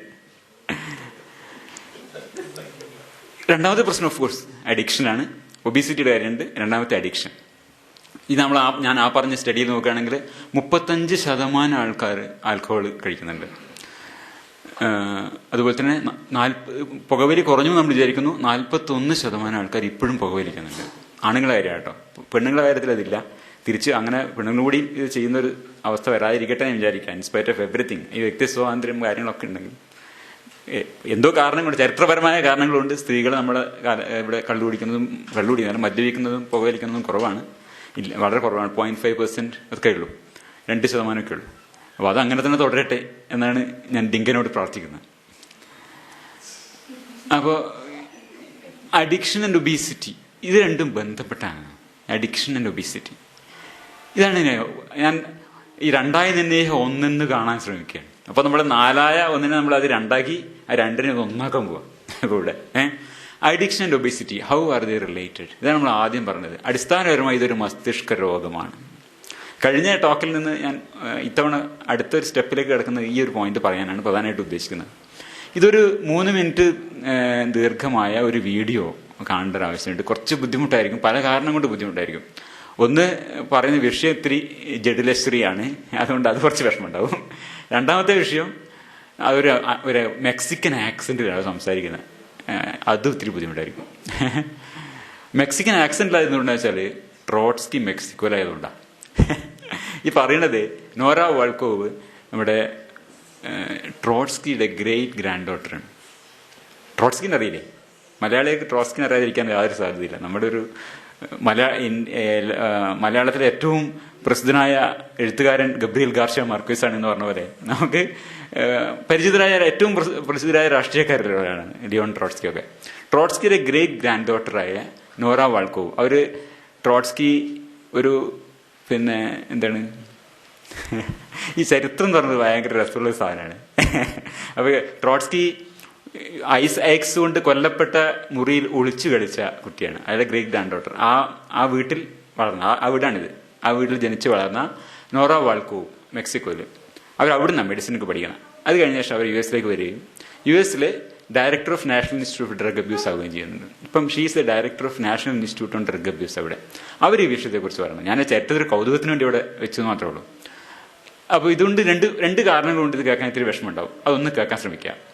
അത് കേട്ട് മനസ്സിലായില്ലെങ്കിൽ പഠിക്കണ്ട. അത് ഞാൻ കുറച്ച് വിശദമായിട്ട് സംസാരിക്കാം. ഒരു ഇംഗ്ലീഷിലും മലയാളത്തിലും നമുക്കത് കഴിഞ്ഞ് വിശദമായിട്ട് സംസാരിക്കാം. ഇതെങ്ങനെ റിലേറ്റഡ് ആവുക? അപ്പൊ നമ്മൾ എന്താണ് നമ്മൾ അറിയാൻ ശ്രമിക്കുന്നത്? ഈ അഡിക്ഷൻ, പൊണ്ണത്തടി എന്നതും അഡിക്ഷൻ എന്നതും, അതായത് മദ്യപാനം, പുകവലി, മദ്യപാനശീലം, പുകവലി ശീലം, അതിലുള്ള അഡിക്ഷനും ഒബീസിറ്റിയും, ഇത് രണ്ടും മസ്തിഷ്ക തലത്തിൽ വളരെ ഒന്നാണ്. അതാണ് നമ്മുടെ പോപ്പുലേഷൻ ബാധിച്ചിരിക്കുന്ന ഒരേ മസ്തിഷ്ക രോഗമാണ് ഞാൻ പറഞ്ഞത്. കേരളത്തിലെ നമ്മുടെ പ്രധാന 2 ആരോഗ്യ പ്രശ്നങ്ങളും അടിസ്ഥാനപരമായി ബയോളജിക്കലി സ്പീക്കിംഗ് ഒരു മസ്തിഷ്ക പ്രശ്നമാണ്. അങ്ങോട്ടാണ് നമ്മൾ പോകുന്നത്. ഇതൊന്ന് കേൾക്കാൻ ശ്രമിക്കുക. കുറച്ചൊക്കെ മനസ്സിലായിട്ടുണ്ടെന്ന് വിചാരിക്കുന്നു അല്ലേ? ഞാനത് കുറച്ചൊന്ന് ട്രാൻസ്ക്രൈബ് ചെയ്തിട്ടുണ്ട്, വായിക്കാൻ ശ്രമിക്കാം. എന്താണ് ചോദ്യം? ഇതായിരുന്നു, എന്താണ് ഈ ഒബീസിറ്റിയും അഡിക്ഷനും തമ്മിലുള്ള ബന്ധം, എങ്ങനെയാണ് similar ആയിരിക്കുന്നതായിരിക്കും? Expression of the disorder is very similar. Inability to stop taking the drug when addicted, even when you may not want to take it anymore. ഇത് കഴിക്കരുതെന്ന് അറിയാമെങ്കിലും നമ്മളെല്ലാവരും ഇത് കഴിച്ചില്ലേ. Inability to stop, അതാണ് ഒരു പ്രശ്നം. Obese people cannot stop overeating, even when they know that the consequences can be very adverse. Compulsive nature of the consumption of the reward, ഇത് drug അഡിക്ഷനിലും ഫുഡ് അഡിക്ഷനിലും സെയിമാണ്. അതായത് ഒരു കമ്പൾസീവ് നേച്ചറാണ്. Inability to exert self control vis-a-vis that reward, ഇത് അവരുടെ വാദങ്ങൾ തന്നെ. എന്തുകൊണ്ട് ഉണ്ടാവുമെന്ന് വെച്ചാൽ disruptions in the circuits of the brain that are similar in terms of addiction and obesity. ഒരേ ബ്രെയിൻ സർക്യൂട്ടാണ് ഇവിടെ രണ്ടിലും അഫക്റ്റഡ് ആയിരിക്കുന്നത്. ഡോപ്പമിൻ സർക്യൂട്ട് എന്ന് പറയാം. ബ്രെയിനിലെ ഈ ഒരു കോശ സമൂഹം, എന്താണ് മനസ്സ്? Mind is what the brain does. അതിനപ്പുറം ഒന്നുമില്ല. അപ്പോൾ ഈ മസ്തിഷ്കത്തിന്റെ പ്രവർത്തനമാണ് നമ്മളെല്ലാ മാനസിക പ്രവർത്തനം എല്ലാ സംഗതി. അപ്പോൾ മസ്തിഷ്കത്തിലുള്ള ഈ ഡോപ്പമിൻ സർക്യൂട്ട് അതാണ് നമുക്കൊരു റിവാർഡ് മോട്ടിവേഷൻ തരുന്നത്. ഇത് ഡിസ്ഫങ്ഷണൽ ആയതുകൊണ്ടാണ് അഡിക്സിലും ഒബീസിലും രണ്ടുപേർക്കും ഈ പ്രശ്നം വരുന്നത്. ഇതാണ് നമ്മുടെ അടിസ്ഥാന സന്ദേശം. ഇത് ഞാൻ കുറേ വിശദമാക്കാൻ ശ്രമിക്കാം. Disruptions of the circuits in the brain that are similar in addiction to obesity. Circuits in our brain that enable us to exert self-control relate to various areas of the prefrontal cortex and the cingulate gyrus. ഈ രണ്ട് വാക്കുകൾ കേട്ടിട്ടുണ്ടാവും. Prefrontal cortex, cingulate gyrus. Gyrus നമ്മൾ Jairus എന്നാണ് അവർ പറയുന്നത്. Jairus ആണ് ശരിക്കും. നമ്മളിവിടെ ഗൈറസ് എന്ന് പറഞ്ഞ് പഠിച്ചുപോയി. എന്തായിരിക്കട്ടെ, ഈ രണ്ട് ഭാഗങ്ങൾ prefrontal cortex and cingulate gyrus. അപ്പോൾ ഇതാണ് ഒരു പ്രശ്നം. ഇതിന് ഒന്ന് ഈ മോട്ടിവേഷൻ്റെ പ്രശ്നം, മോട്ടിവേഷൻ സർക്യൂട്ട്. ഇത് ultimately it leads to a dysfunction of the prefrontal cortex. Prefrontal cortex പല ഭാഷണത്തിലും ഞാൻ പറഞ്ഞിട്ടുള്ള മസ്തിഷ്കത്തിൻ്റെ പ്രധാനപ്പെട്ട ഒരു ഭാഗമാണ്. നമ്മുടെ CEO ഓഫ് ബ്രെയിൻ എന്ന് പറയാം. നമ്മുടെ ഒരു എന്താ പറയുക, ഒരു അതിൻ്റെ ചീഫ് എക്സിക്യൂട്ടീവ് ഫംഗ്ഷൻ, അതായത് നമ്മുടെ എക്സിക്യൂട്ടീവ് ഫംഗ്ഷൻ നടത്തുന്ന മുഴുവനും ഈ CEO ആണ് മുന്നിൽ. പ്രീഫ്രോണ്ടൽ അതാണ് നമ്മുടെ മറ്റ് മൃഗങ്ങളെ അപേക്ഷിച്ച് ഏറ്റവും കുറേ കൂടിയും അഡ്വാൻസ്ഡ് ആയിട്ട്. നമ്മൾ വാസ്തവത്തിൽ 25 വയസ്സാകുമ്പോഴേ അത് ഡെവലപ്മെൻറ്റിനെ പൂർത്തിയാവും. ഈ പ്രീഫ്രോണ്ടൽ കോർട്ടെക്സ് 25 ഇയേഴ്സിലാണ് പ്രീഫ്രോണ്ടൽ കോർട്ടെക്സിൻ്റെ വളർച്ച പൂർത്തിയാവുന്നതന്നെ ഉള്ളൂ. അതുകൊണ്ടാണ് റിസ്കി ബിഹേവിയറൊക്കെ ഈ ചെറുപ്പക്കാർ ബൈക്കൊക്കെ ഇങ്ങനെ ഓടിച്ചു പോണത്. എന്നാൽ പ്രീഫ്രോണ്ടൽ കോർട്ടെക്സ് ഡെവലപ്പ് ചെയ്തിട്ടില്ല. മസ്തിഷ്കത്തിന് റിസ്ക് എടുക്കാനുള്ള ടെൻഡൻസി കൂടും. Both addicted people and people suffering from morbid obesity have dysfunction in those areas of the brain that may relate to difficulty they have in exerting control over intake. Control പോവാണ്, അതാണ് അവർ പറഞ്ഞത്.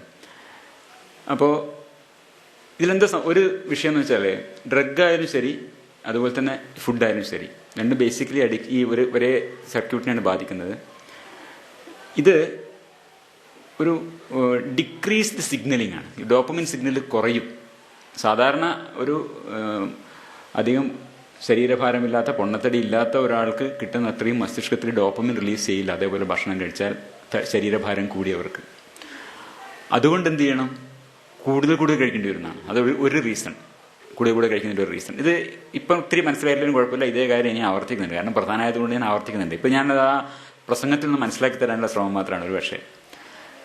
ഇതാണ് രണ്ട് similarities. The decrease in the sensitivity of the reward system that is modulated by dopamine. ഈ dopamine എന്താണെന്നൊക്കെ ഞാൻ പറഞ്ഞുതരാം.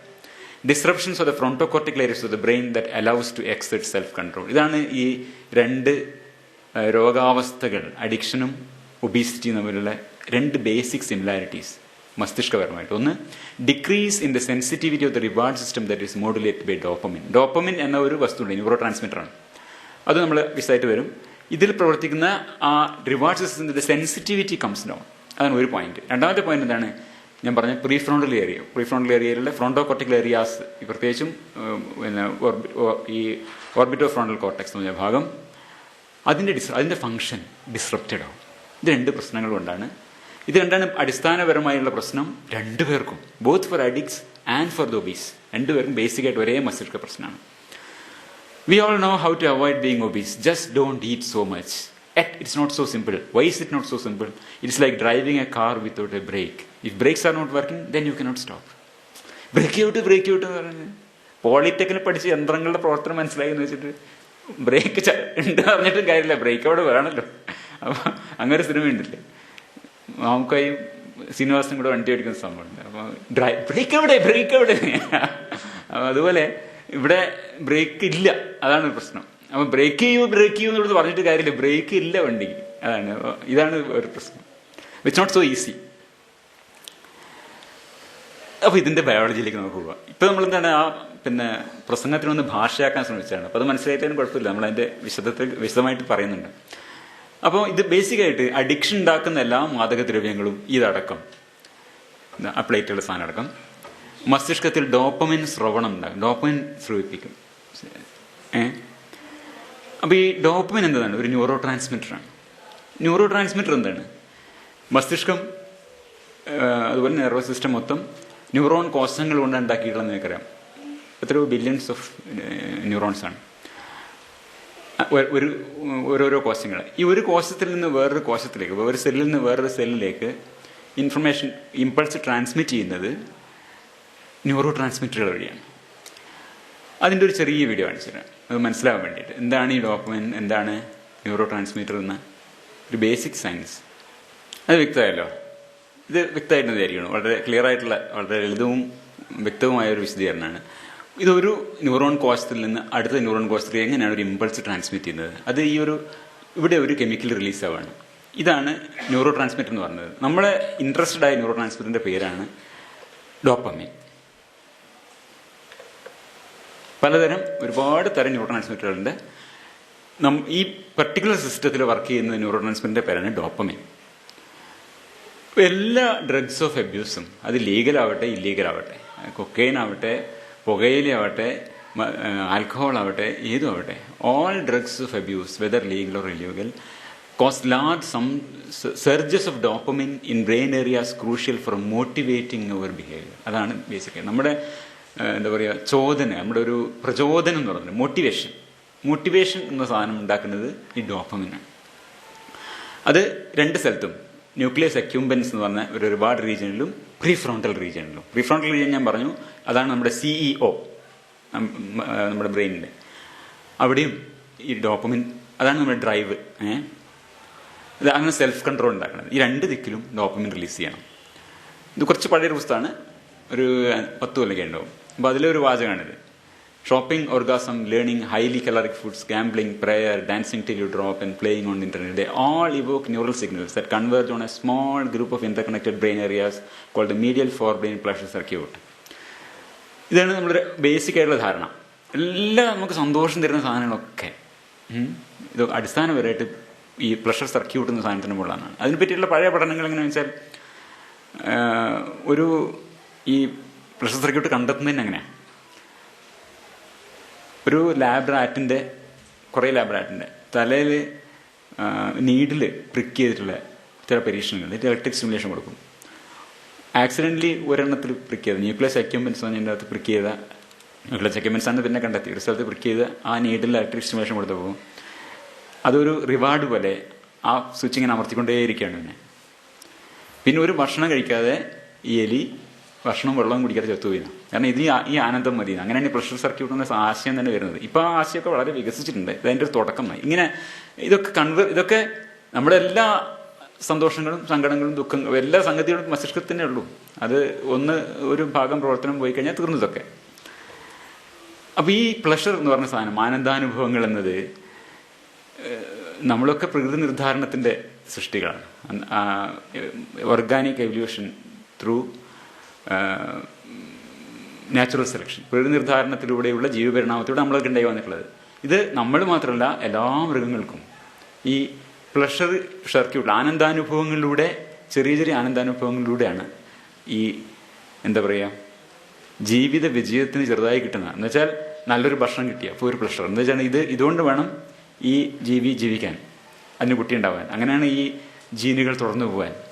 അപ്പോൾ ഇണയെ കാണുമ്പോൾ ഉണ്ടാകുന്ന സന്തോഷം, ഇങ്ങനെയുള്ള എല്ലാ സന്തോഷങ്ങളും പ്രകൃതി നിർദ്ധാരണം തലക്കുള്ളിൽ നിർമ്മിച്ചു വെച്ച വെൻഡിങ് മെഷീനിൽ നിന്ന് കിട്ടുന്ന ചില്ലറയാണ് എന്ന് ഞാനൊരു ഉപമ പറയും.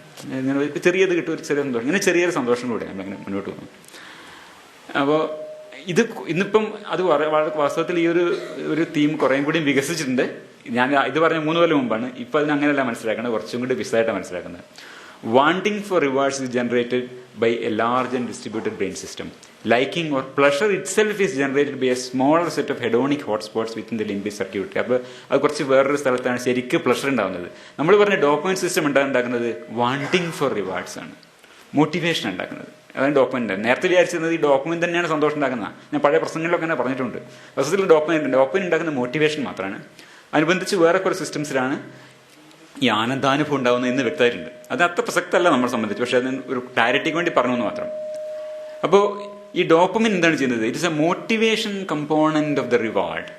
It produces wanting, incentive salience, ഇതൊക്കെയാണ് ഡോപ്പമിൻ ഉണ്ടാക്കുന്നത്. ഇത് ഒരു കൺസെപ്റ്റ്, പുതിയൊരു കൺസെപ്റ്റ് എന്ന് വെച്ചാൽ മസ്തിഷ്കത്തിനൊരു ബോട്ടൈ ആർക്കിടെക്ചർ ഉണ്ട് എന്ന് പറയും. ബോട്ടൈ ആർക്കിടെക്ചർ ഇൻ ദ ബ്രെയിൻ. അപ്പോൾ ഇത് നോക്കൂ, ഇത്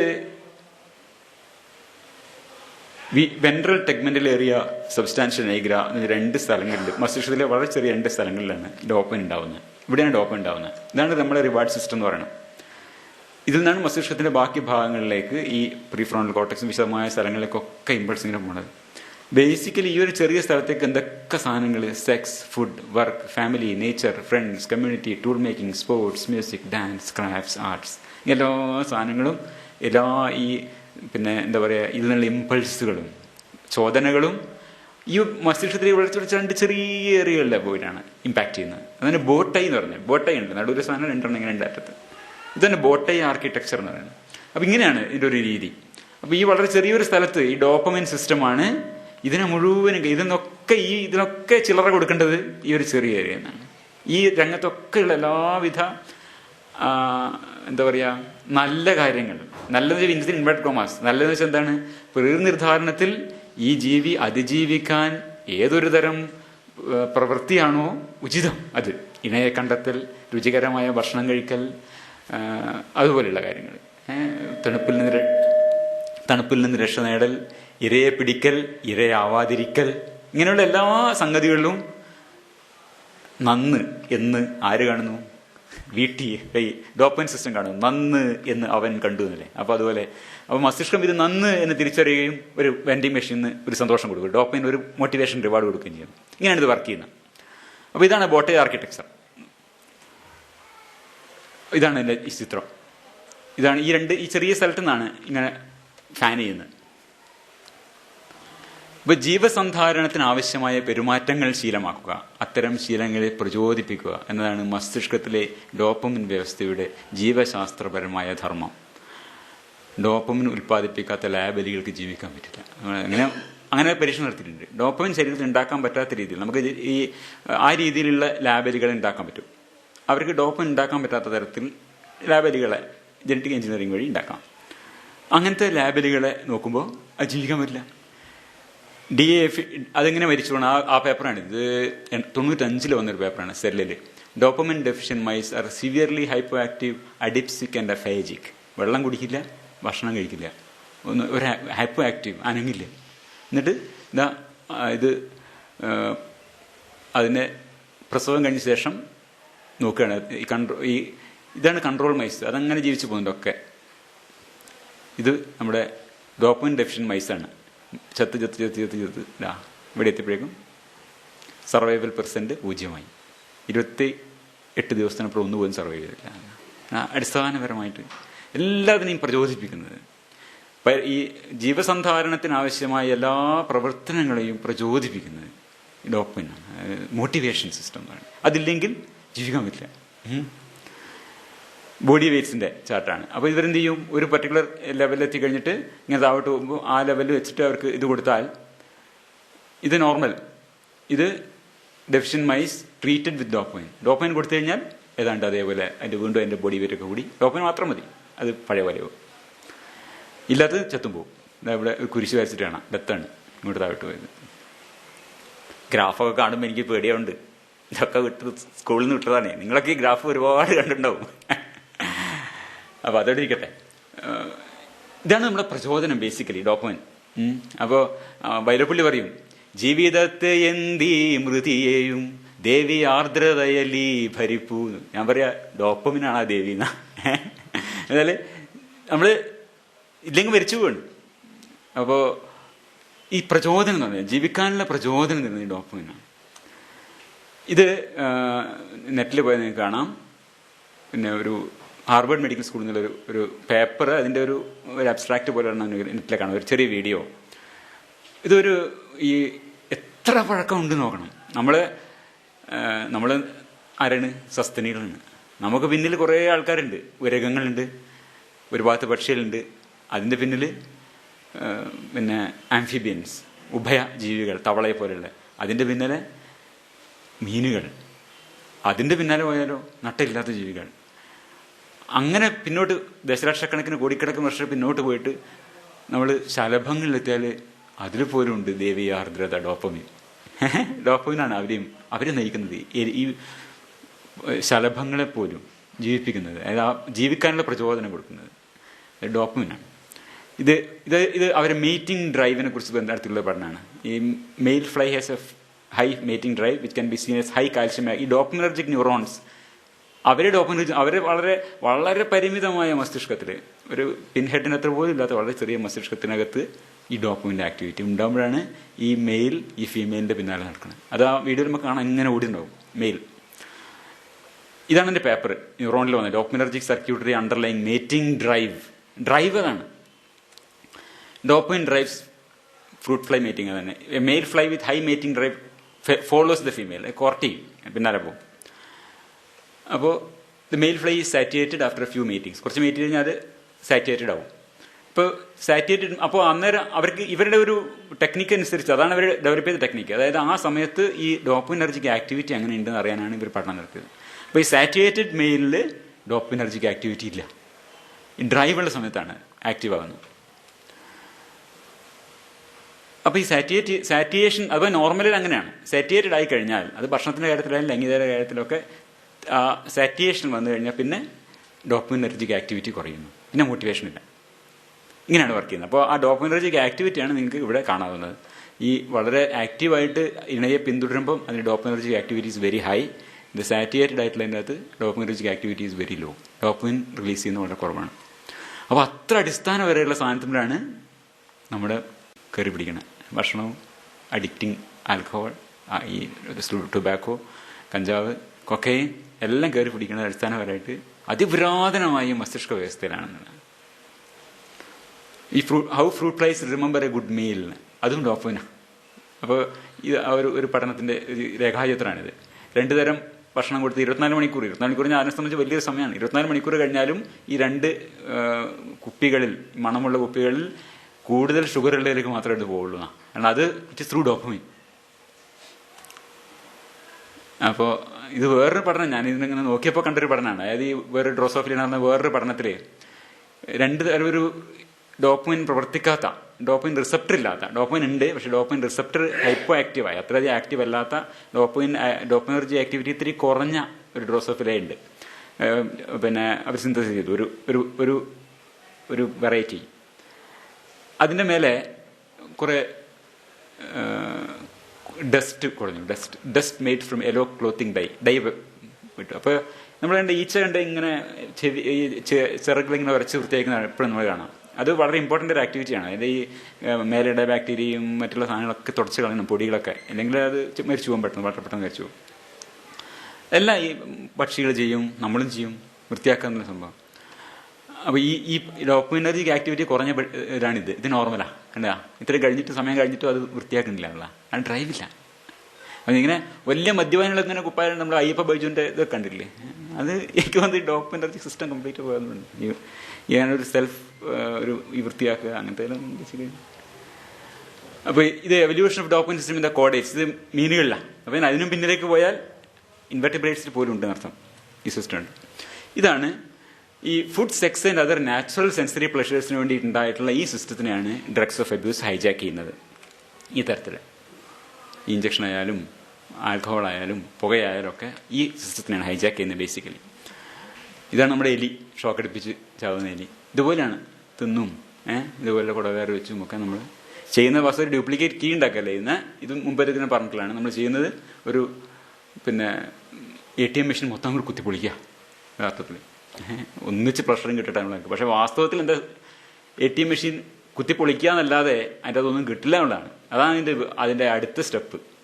കാരണം ഈ ഡോപ്പമിൻ സിസ്റ്റം വാസ്തവത്തിൽ ഇറ്റ് ഡസൻ ഗീവ് പ്ലഷർ. ഇങ്ങനെ കഴിച്ചുകൊണ്ടിരിക്കുക, കൊക്കൈൻ കഴിച്ചുകൊണ്ടിരിക്കുക, എത്ര കഴിച്ചിട്ടും നിൽക്കാവുന്നില്ലാണ്. അത് എല്ലാ അഡിക്റ്റുകൾ അങ്ങനെ ഒരു പ്രശ്നമുണ്ട്. പിന്നെ കുടിക്കേണ്ടി വരുന്നത് എന്തുകൊണ്ടാണ്?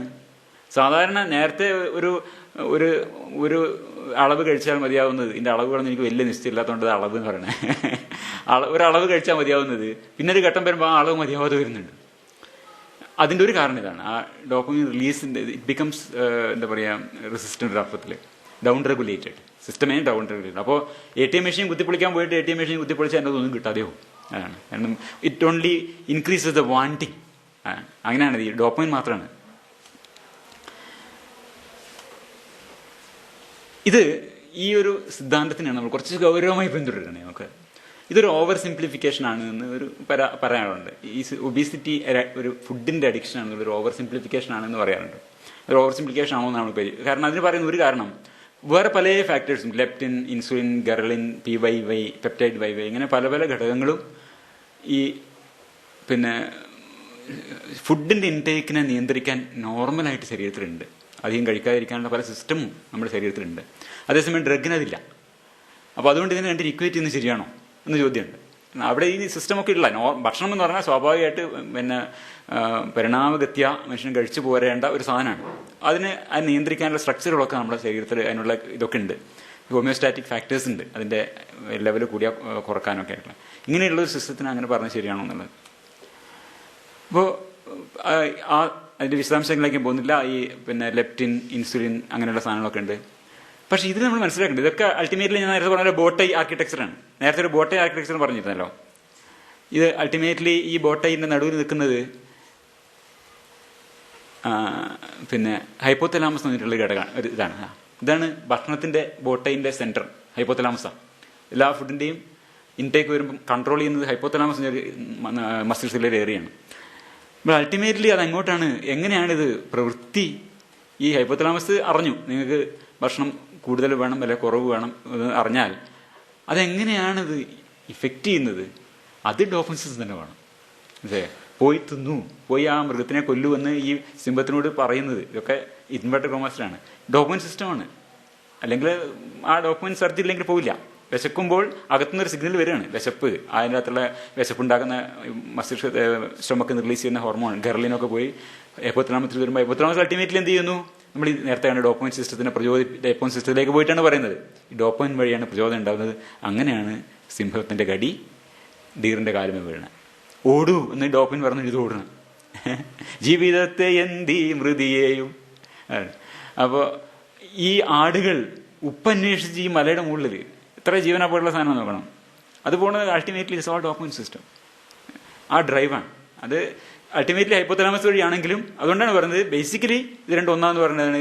ഈവൻ ദോ നമ്മുടെ ശരീരത്തിൽ ഇതിനുള്ള ഈ ബാലൻസ് ചെയ്യാനും ഒക്കെയുള്ള സിസ്റ്റംസ് ഉണ്ടെങ്കിലും ultimately it all gives the motivation through dopamine system. ഇത് രണ്ടും പരസ്പരം ബന്ധപ്പെട്ട നെസ്റ്റഡ് ലെയേർഡ് ആർക്കിടെക്ചർ എന്നൊരു സാങ്കേതിക പദം കൂടി ഞാനിവിടെ പറയാം. എവിടെയെങ്കിലും കാണുമ്പോൾ പരിചയമുണ്ടാവുന്നത്.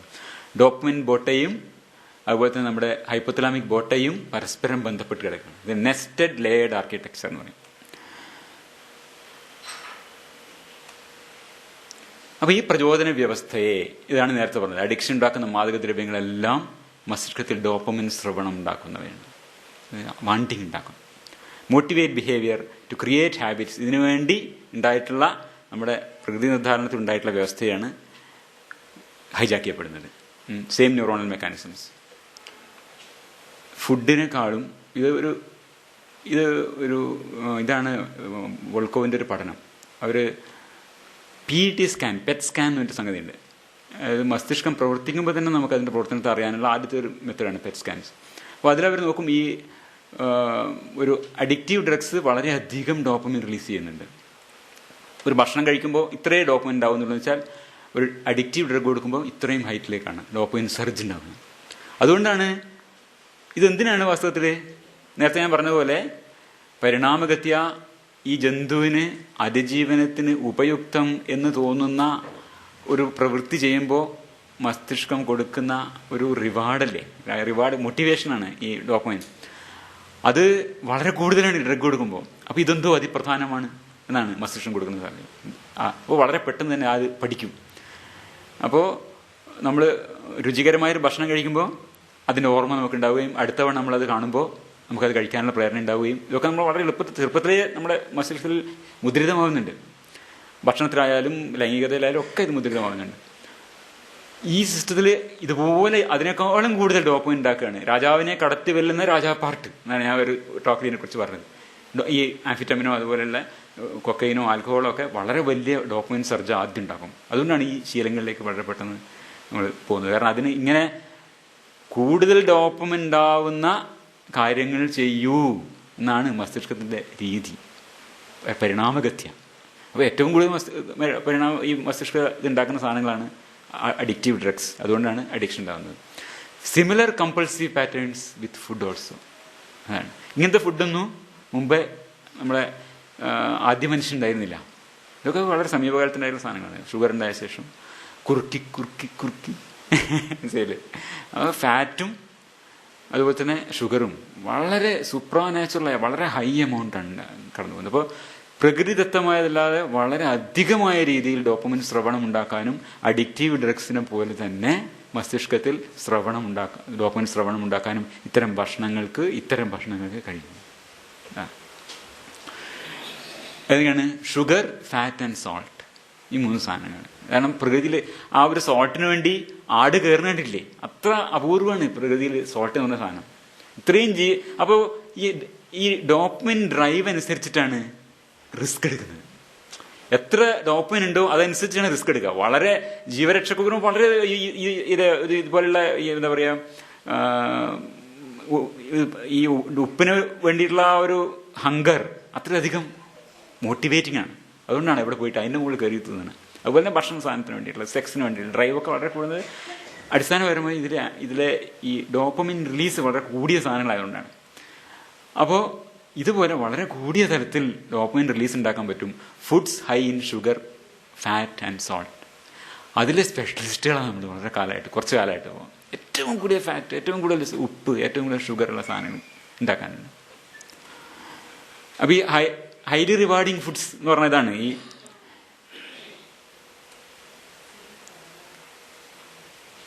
ഹൈലി റിവാർഡിങ് ഫുഡ്സ് എന്ന് പറഞ്ഞാൽ ഇതൊരു പഴയൊരു ഇതാണ്.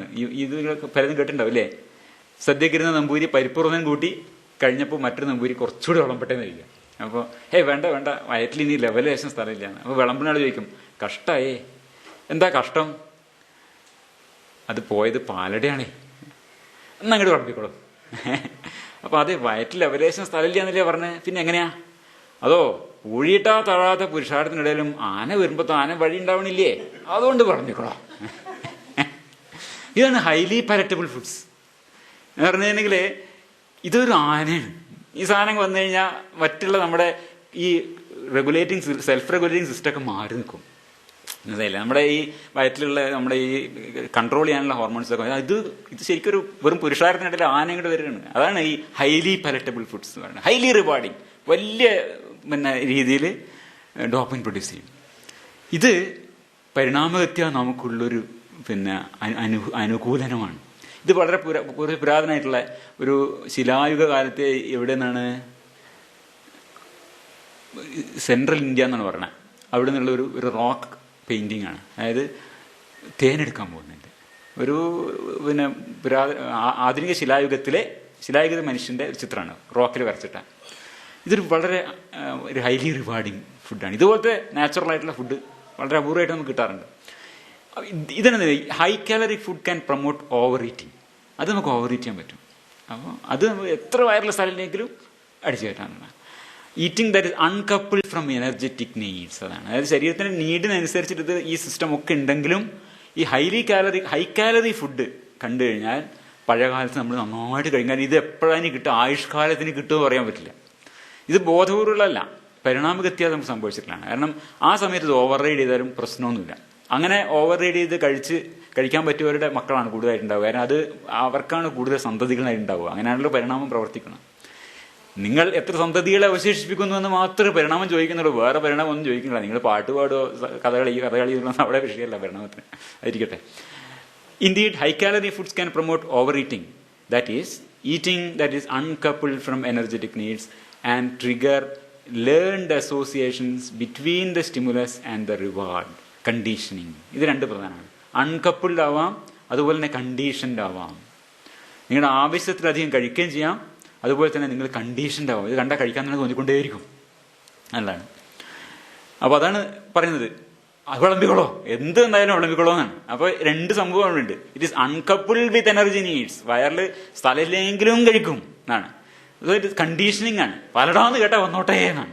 മനസ്സിലല്ലേ? ബാക്കി ഒന്നും അവിടെ പ്രശ്നമല്ല, കണ്ടീഷൻഡ് ആണ്. അത്രയും ക്യാമെന്ന് അർത്ഥം.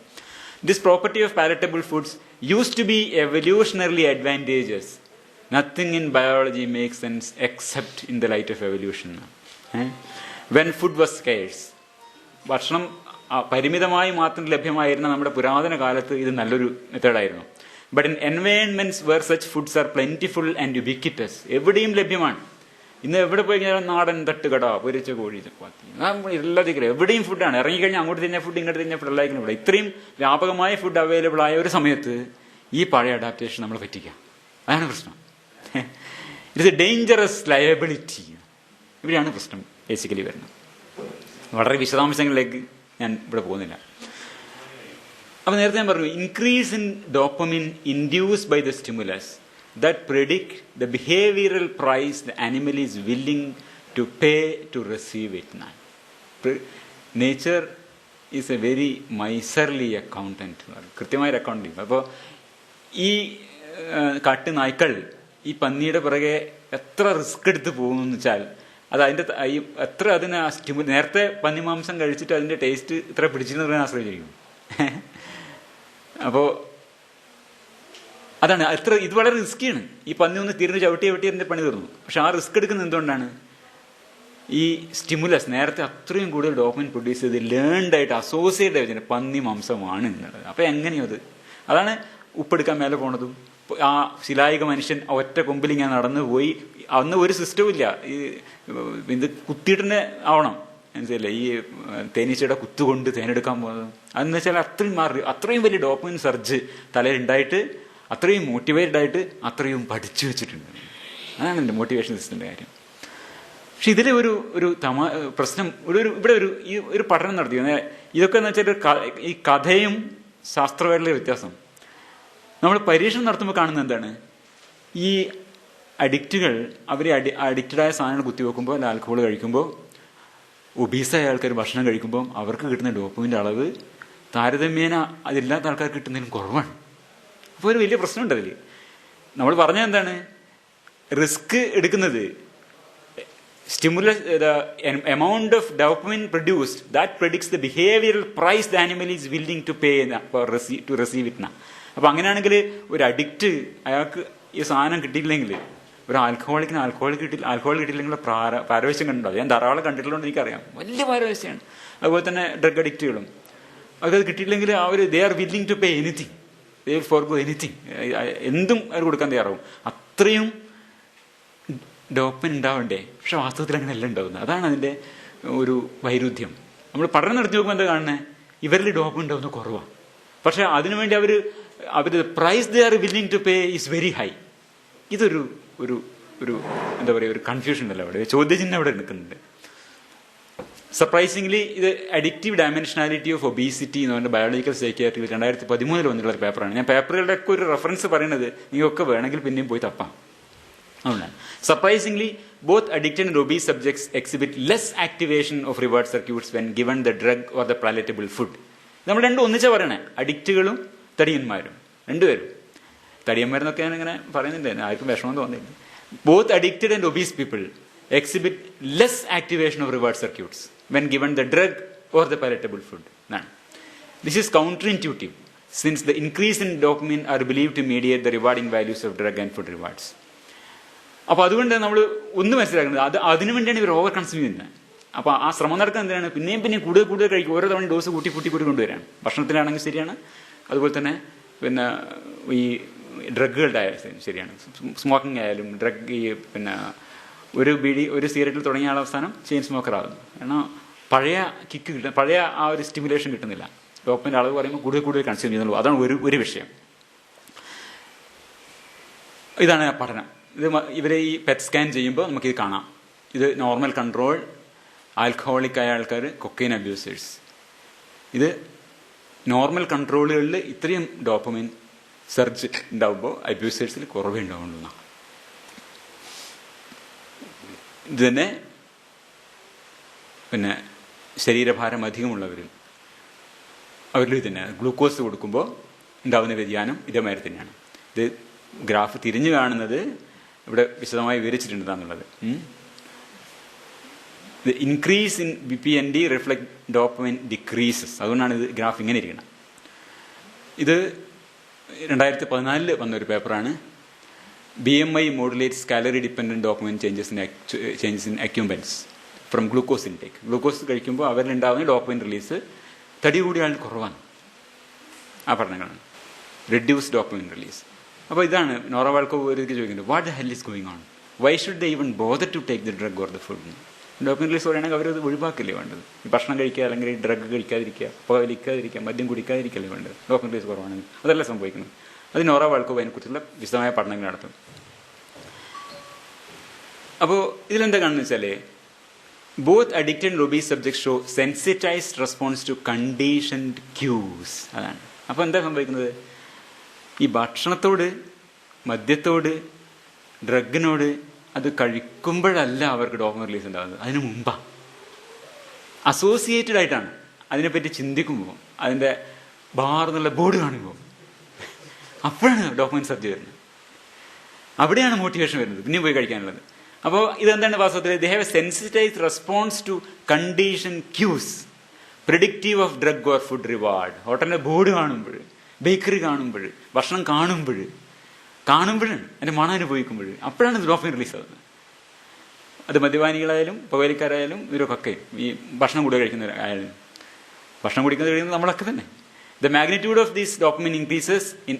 ഈ എത്രയാണ് ഇതിൻ്റെ മാഗ്നിറ്റ്യൂഡ്? ഈ പിന്നെ എന്താണ്, ഈ ക്യൂസ് ഉണ്ടാക്കുന്ന ഡോപാമൈൻ്റെ മാഗ്നിറ്റ്യൂഡ് എത്രയാണോ അത്രയുമാണ് ക്രേവിങ്സ്.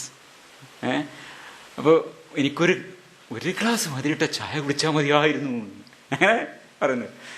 എല്ലാം നിർത്തിയിട്ട് ആ ക്രേവിങ് അത്രയാണ്. ഒന്നും വേണ്ട, ഒറ്റ ഗ്ലാസ് ചായ മധുരിട്ട് കുടിച്ചാൽ ആ ക്രേവിങ് അത്രയും വരുന്നതാണ്. അതെന്താണ്? അത് കാണുമ്പോഴും ചിന്തിക്കുമ്പോഴും ഒക്കെ അത്രയും ഡോപാമൈൻ റിലീസ് ചെയ്യുന്നത്. ഇത് കഴിക്കുമ്പോഴല്ല ഡോപാമൈൻ റിലീസ് ചെയ്യുന്നത്, കഴിച്ചാൽ അത്രയല്ല. ഇത് ചിന്തിക്കുമ്പോൾ, കാണുമ്പോൾ ഇതിനോട് associated cues release of dopamine. അതാണ് ഇവരിൽ കണ്ട പഠനം. ഇത് ആ അഡിക്റ്റീവ് ഡയമെൻഷനാലിറ്റി. ഇത് നമ്മൾ പഴയ പാവ്ലോവിൻ്റെ ബയോളജിയുടെ ഏറ്റവും പ്രസിദ്ധമായ പരീക്ഷണം, എല്ലാവരും സ്കൂളിൽ അവർ പഠിച്ചിട്ടുള്ളത്.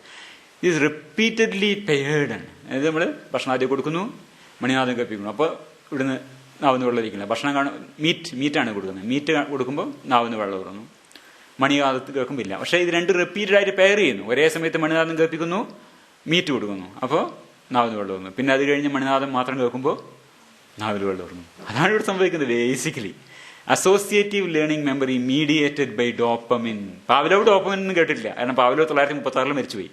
പക്ഷെ അദ്ദേഹം കണ്ട ഈ നമ്മൾ പാവ്ലോവിന്റെ പട്ടികളുടെ നാവിൽ ഊറുന്ന ഈ സലൈവ ആണ് നമ്മൾ അന്നത്തേത്. ഇന്നത് വേണ്ട, ഇന്ന് നമുക്ക് മസ്തിഷ്കത്തിൽ ഡോപ്പമിൻ ഊർന്ന് കാണാം. അതാണ് അവസാനം ഇവിടെ വരുന്നത്. അപ്പോൾ എവിടെയാണ് സംഭവിക്കുന്നത്? കഴിക്കുമ്പോഴല്ല, കഴിക്കുന്നതിന് മുമ്പ്.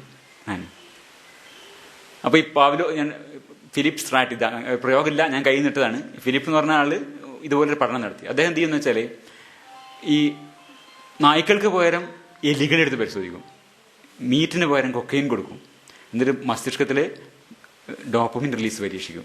സലൈവല്ല, ഇത് എക്സാക്ട്ലി സെയിം തന്നെ കാണും. അപ്പോൾ കൊക്കൈൻ കൊടുത്തിട്ട് ഇതേപോലെ തന്നെ എലികളെ ഈ ശബ്ദം ഓഡിറ്ററി ക്യൂ കേൾപ്പിച്ചാൽ അവിടെ മസ്തിഷ്കത്തിൽ ഡോപ്പമിൻ റിലീസ് ചെയ്താണ് നമുക്ക്, വായിൽ ഇത് വരുന്നതിന് പകരം. നോറ എന്ത് ചെയ്യും? ഇത് തന്നെ മനുഷ്യരിൽ ചെയ്യും. നമ്മുടെ നോറ വാൾക്കോവ്, അവർ ഈ പെറ്റ് സ്കാനിലാണ് അവർ കുറേ വർക്ക് ചെയ്തിട്ടുള്ളത്. നമ്മളെ വീഡിയോ കണ്ടില്ലേ അവർ അതിൻ്റെ ടെക്നിക്കലിലേക്ക് ഞാൻ പോകുന്നില്ല. പെറ്റ് സ്കാൻ ചെയ്യുന്നത് എങ്ങനെയാണെന്ന് വെച്ചിട്ടുണ്ടെങ്കിൽ, ചെയ്യുന്നതിന് മുമ്പേ ആദ്യം 6 ആഴ്ച ഇവർ ഡീടോക്സിഫൈ ചെയ്യും. കൊക്കൈൻ അഡിക്ട്സിനെ വിളിച്ചുകൊണ്ടിരിക്കുക. എന്നിട്ട് അവർ 6 ആഴ്ച ഡീടോക്സിഫൈ ചെയ്യും. കംപ്ലീറ്റ് കൊക്കൈൻ ശരീരത്തിലൊന്നും ഇല്ലാതായ ശേഷം ആദ്യം നേച്ചർ വീഡിയോസ് കാണിക്കും. എന്നിട്ട് തലയിൽ ഡോപ്പമിൻ റിലീസ് ചെയ്യും, ഒന്നുമില്ല. അത് കഴിഞ്ഞിട്ട് കൊക്കൈൻ ഉണ്ടാക്കുന്നത് കഴിക്കുന്നതായിട്ടുള്ള വീഡിയോസ് കാണിക്കും. അപ്പോൾ ഡോപ്പമിൻ സർജ്, ഭയങ്കര ഡോപ്പമിൻ സർജ്. അപ്പോൾ ഇതേ ആൾക്കാർക്ക് നമ്മൾ നേരത്തെ കണ്ടിട്ടുണ്ട്, അഡിക്റ്റുകൾക്ക് കൊക്കൈൻ നേരിട്ട് കൊടുത്തു കഴിഞ്ഞാൽ ആ സമയത്ത് ഡോപ്പമിൻ റിലീസ് വളരെ കുറവാണ്. പക്ഷെ അത് കാണുമ്പോൾ, അതിനെപ്പറ്റി ആലോചിക്കുമ്പോൾ, അതിൻ്റെ ക്യൂസ് ഉണ്ടാകുമ്പോൾ ഡോപ്പമിൻ റിലീസ് ഉണ്ടായിക്കൊണ്ടിരിക്കും. അപ്പോൾ ഇവര് ഈ മസ്തിഷ്കത്തിലെ ഡോപ്പമിൻ്റെ അളവ് ഇത് ക്യൂ ഇൻഡ്യൂസ്ഡ് ആയിട്ടുള്ള അതായത് ഈ വീഡിയോ ഒക്കെ കാണുമ്പോൾ എത്രത്തോളം ഡോപ്പമിൻ ഉണ്ടാവുന്നോ അത്രത്തോളം തീവ്രമായി അവർക്ക് ക്രേവിംഗ് ഉണ്ടാവും, വേണം എടുക്കണം എന്നുള്ള ആഗ്രഹം ഉണ്ടാവും. ഇതാണ് ഞാൻ പറഞ്ഞത്. It is a cue that drives the motivation to go after and take the drug. There needs to be a signal that says do it, പോയി കഴിക്കുക എന്ന് തോന്നിക്കുന്ന ആ സാധനം എന്താണ്? ഇതിങ്ങനെ താളത്തിലിങ്ങനെ വരുമ്പോഴാണ് തോന്നുന്നത് കഴിച്ചാൽ ശരി. ഇതിവിടെ വന്ന് കാണുമ്പോൾ നമുക്ക് നിഷേധിക്കാൻ തോന്നില്ല, കഴിച്ചു പോവാണ്. അപ്പോൾ അത് കഴിക്കുമ്പോൾ സന്തോഷത്തിനേക്കാളും കൂടുതൽ നമ്മുടെ പ്രേരണ, സന്തോഷമല്ല കേട്ടോ, പ്ലഷറല്ല, ലൈക്കിങ്, ആ മോട്ടിവേഷൻ, കഴിക്കൂ എന്നുള്ള പ്രചോദനം ഉണ്ടാകുന്നപ്പോഴാണ് ഈ ക്യൂ നമ്മുടെ മുന്നിൽ പ്രതിഷ്ഠപ്പെടുമ്പോഴാണ്. അപ്പോൾ അവിടെ നമുക്കൊരു ചെറിയൊരു എന്തുണ്ട്, ഒരു പാഠം ഈ കഥയിൽ നിന്ന് പഠിക്കേണ്ട ഒരു പാഠമുണ്ട്. ക്യൂസാണ് പ്രശ്നം. That is what condition. നമ്മളൊക്കെ കണ്ടീഷൻഡാണ്. ഞാനും ഭക്ഷണത്തിന് എല്ലാവരും കണ്ടീഷനാണ്. ഞാൻ എൻ്റെ ചിത്രം കണ്ടിട്ടുണ്ട്. ഞാനൊരു ഒരു പൊണ്ണത്തടിയനായിരുന്നു ശരിക്കും. എൻ്റെ BMI അന്ന് നോക്കണം 30.3 അങ്ങനെയാണ്. അപ്പോൾ ശരിക്കുള്ള പൊണ്ണത്തടിയനാ.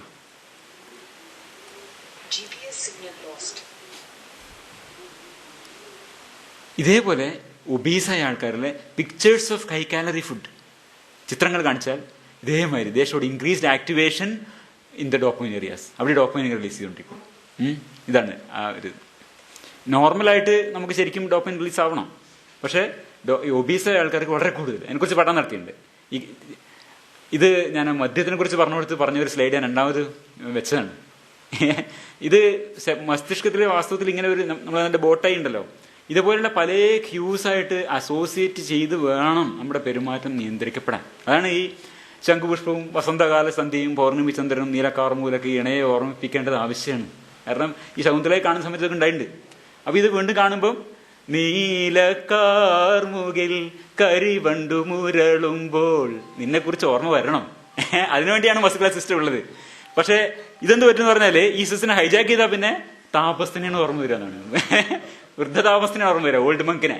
അല്ലാണ്ട് താപസ കുമാരിയെ അല്ല. മുനികുമാരിക്ക് പകരം ആര് ഓർമ്മ വരും? മുനിയെ ഓർമ്മ വരും. ഇതാണ് ഹൈജാക്ക് ചെയ്യപ്പെടുമ്പോഴുള്ള പ്രശ്നം. ഞാൻ മദ്യത്തിന്റെ സ്ഥലത്ത് പറഞ്ഞിട്ടുള്ള സംഭവമാണ്. ഇപ്പോൾ same system is being hijacked.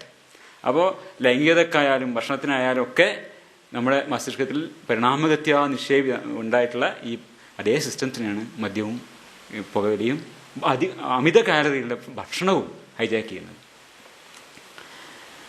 ഇതിൽ അടുത്തൊരു പ്രശ്നം, ഒരു പ്രശ്നം നമ്മൾ പരിഹരിച്ചു. രണ്ടാമത്തെ പ്രശ്നം, നമ്മുടെ പ്രവൃത്തികളുടെ ഫലം എന്തായിരിക്കുമെന്ന് ഗണിക്കാൻ, അതനുസരിച്ച് പ്രവർത്തിക്കാനൊക്കെ മസ്തിഷ്കത്തിന്റെ പ്രീ ഫ്രോണ്ടൽ ലോബിന് 25 വയസ്സ് കഴിഞ്ഞാലെങ്കിലും, അതിന് മുമ്പേയും കഴിയും. പക്ഷേ 25 വയസ്സ് കഴിഞ്ഞപ്പോഴേക്കും അത് പൂർണ്ണ വളർച്ച എത്തിക്കഴിയും.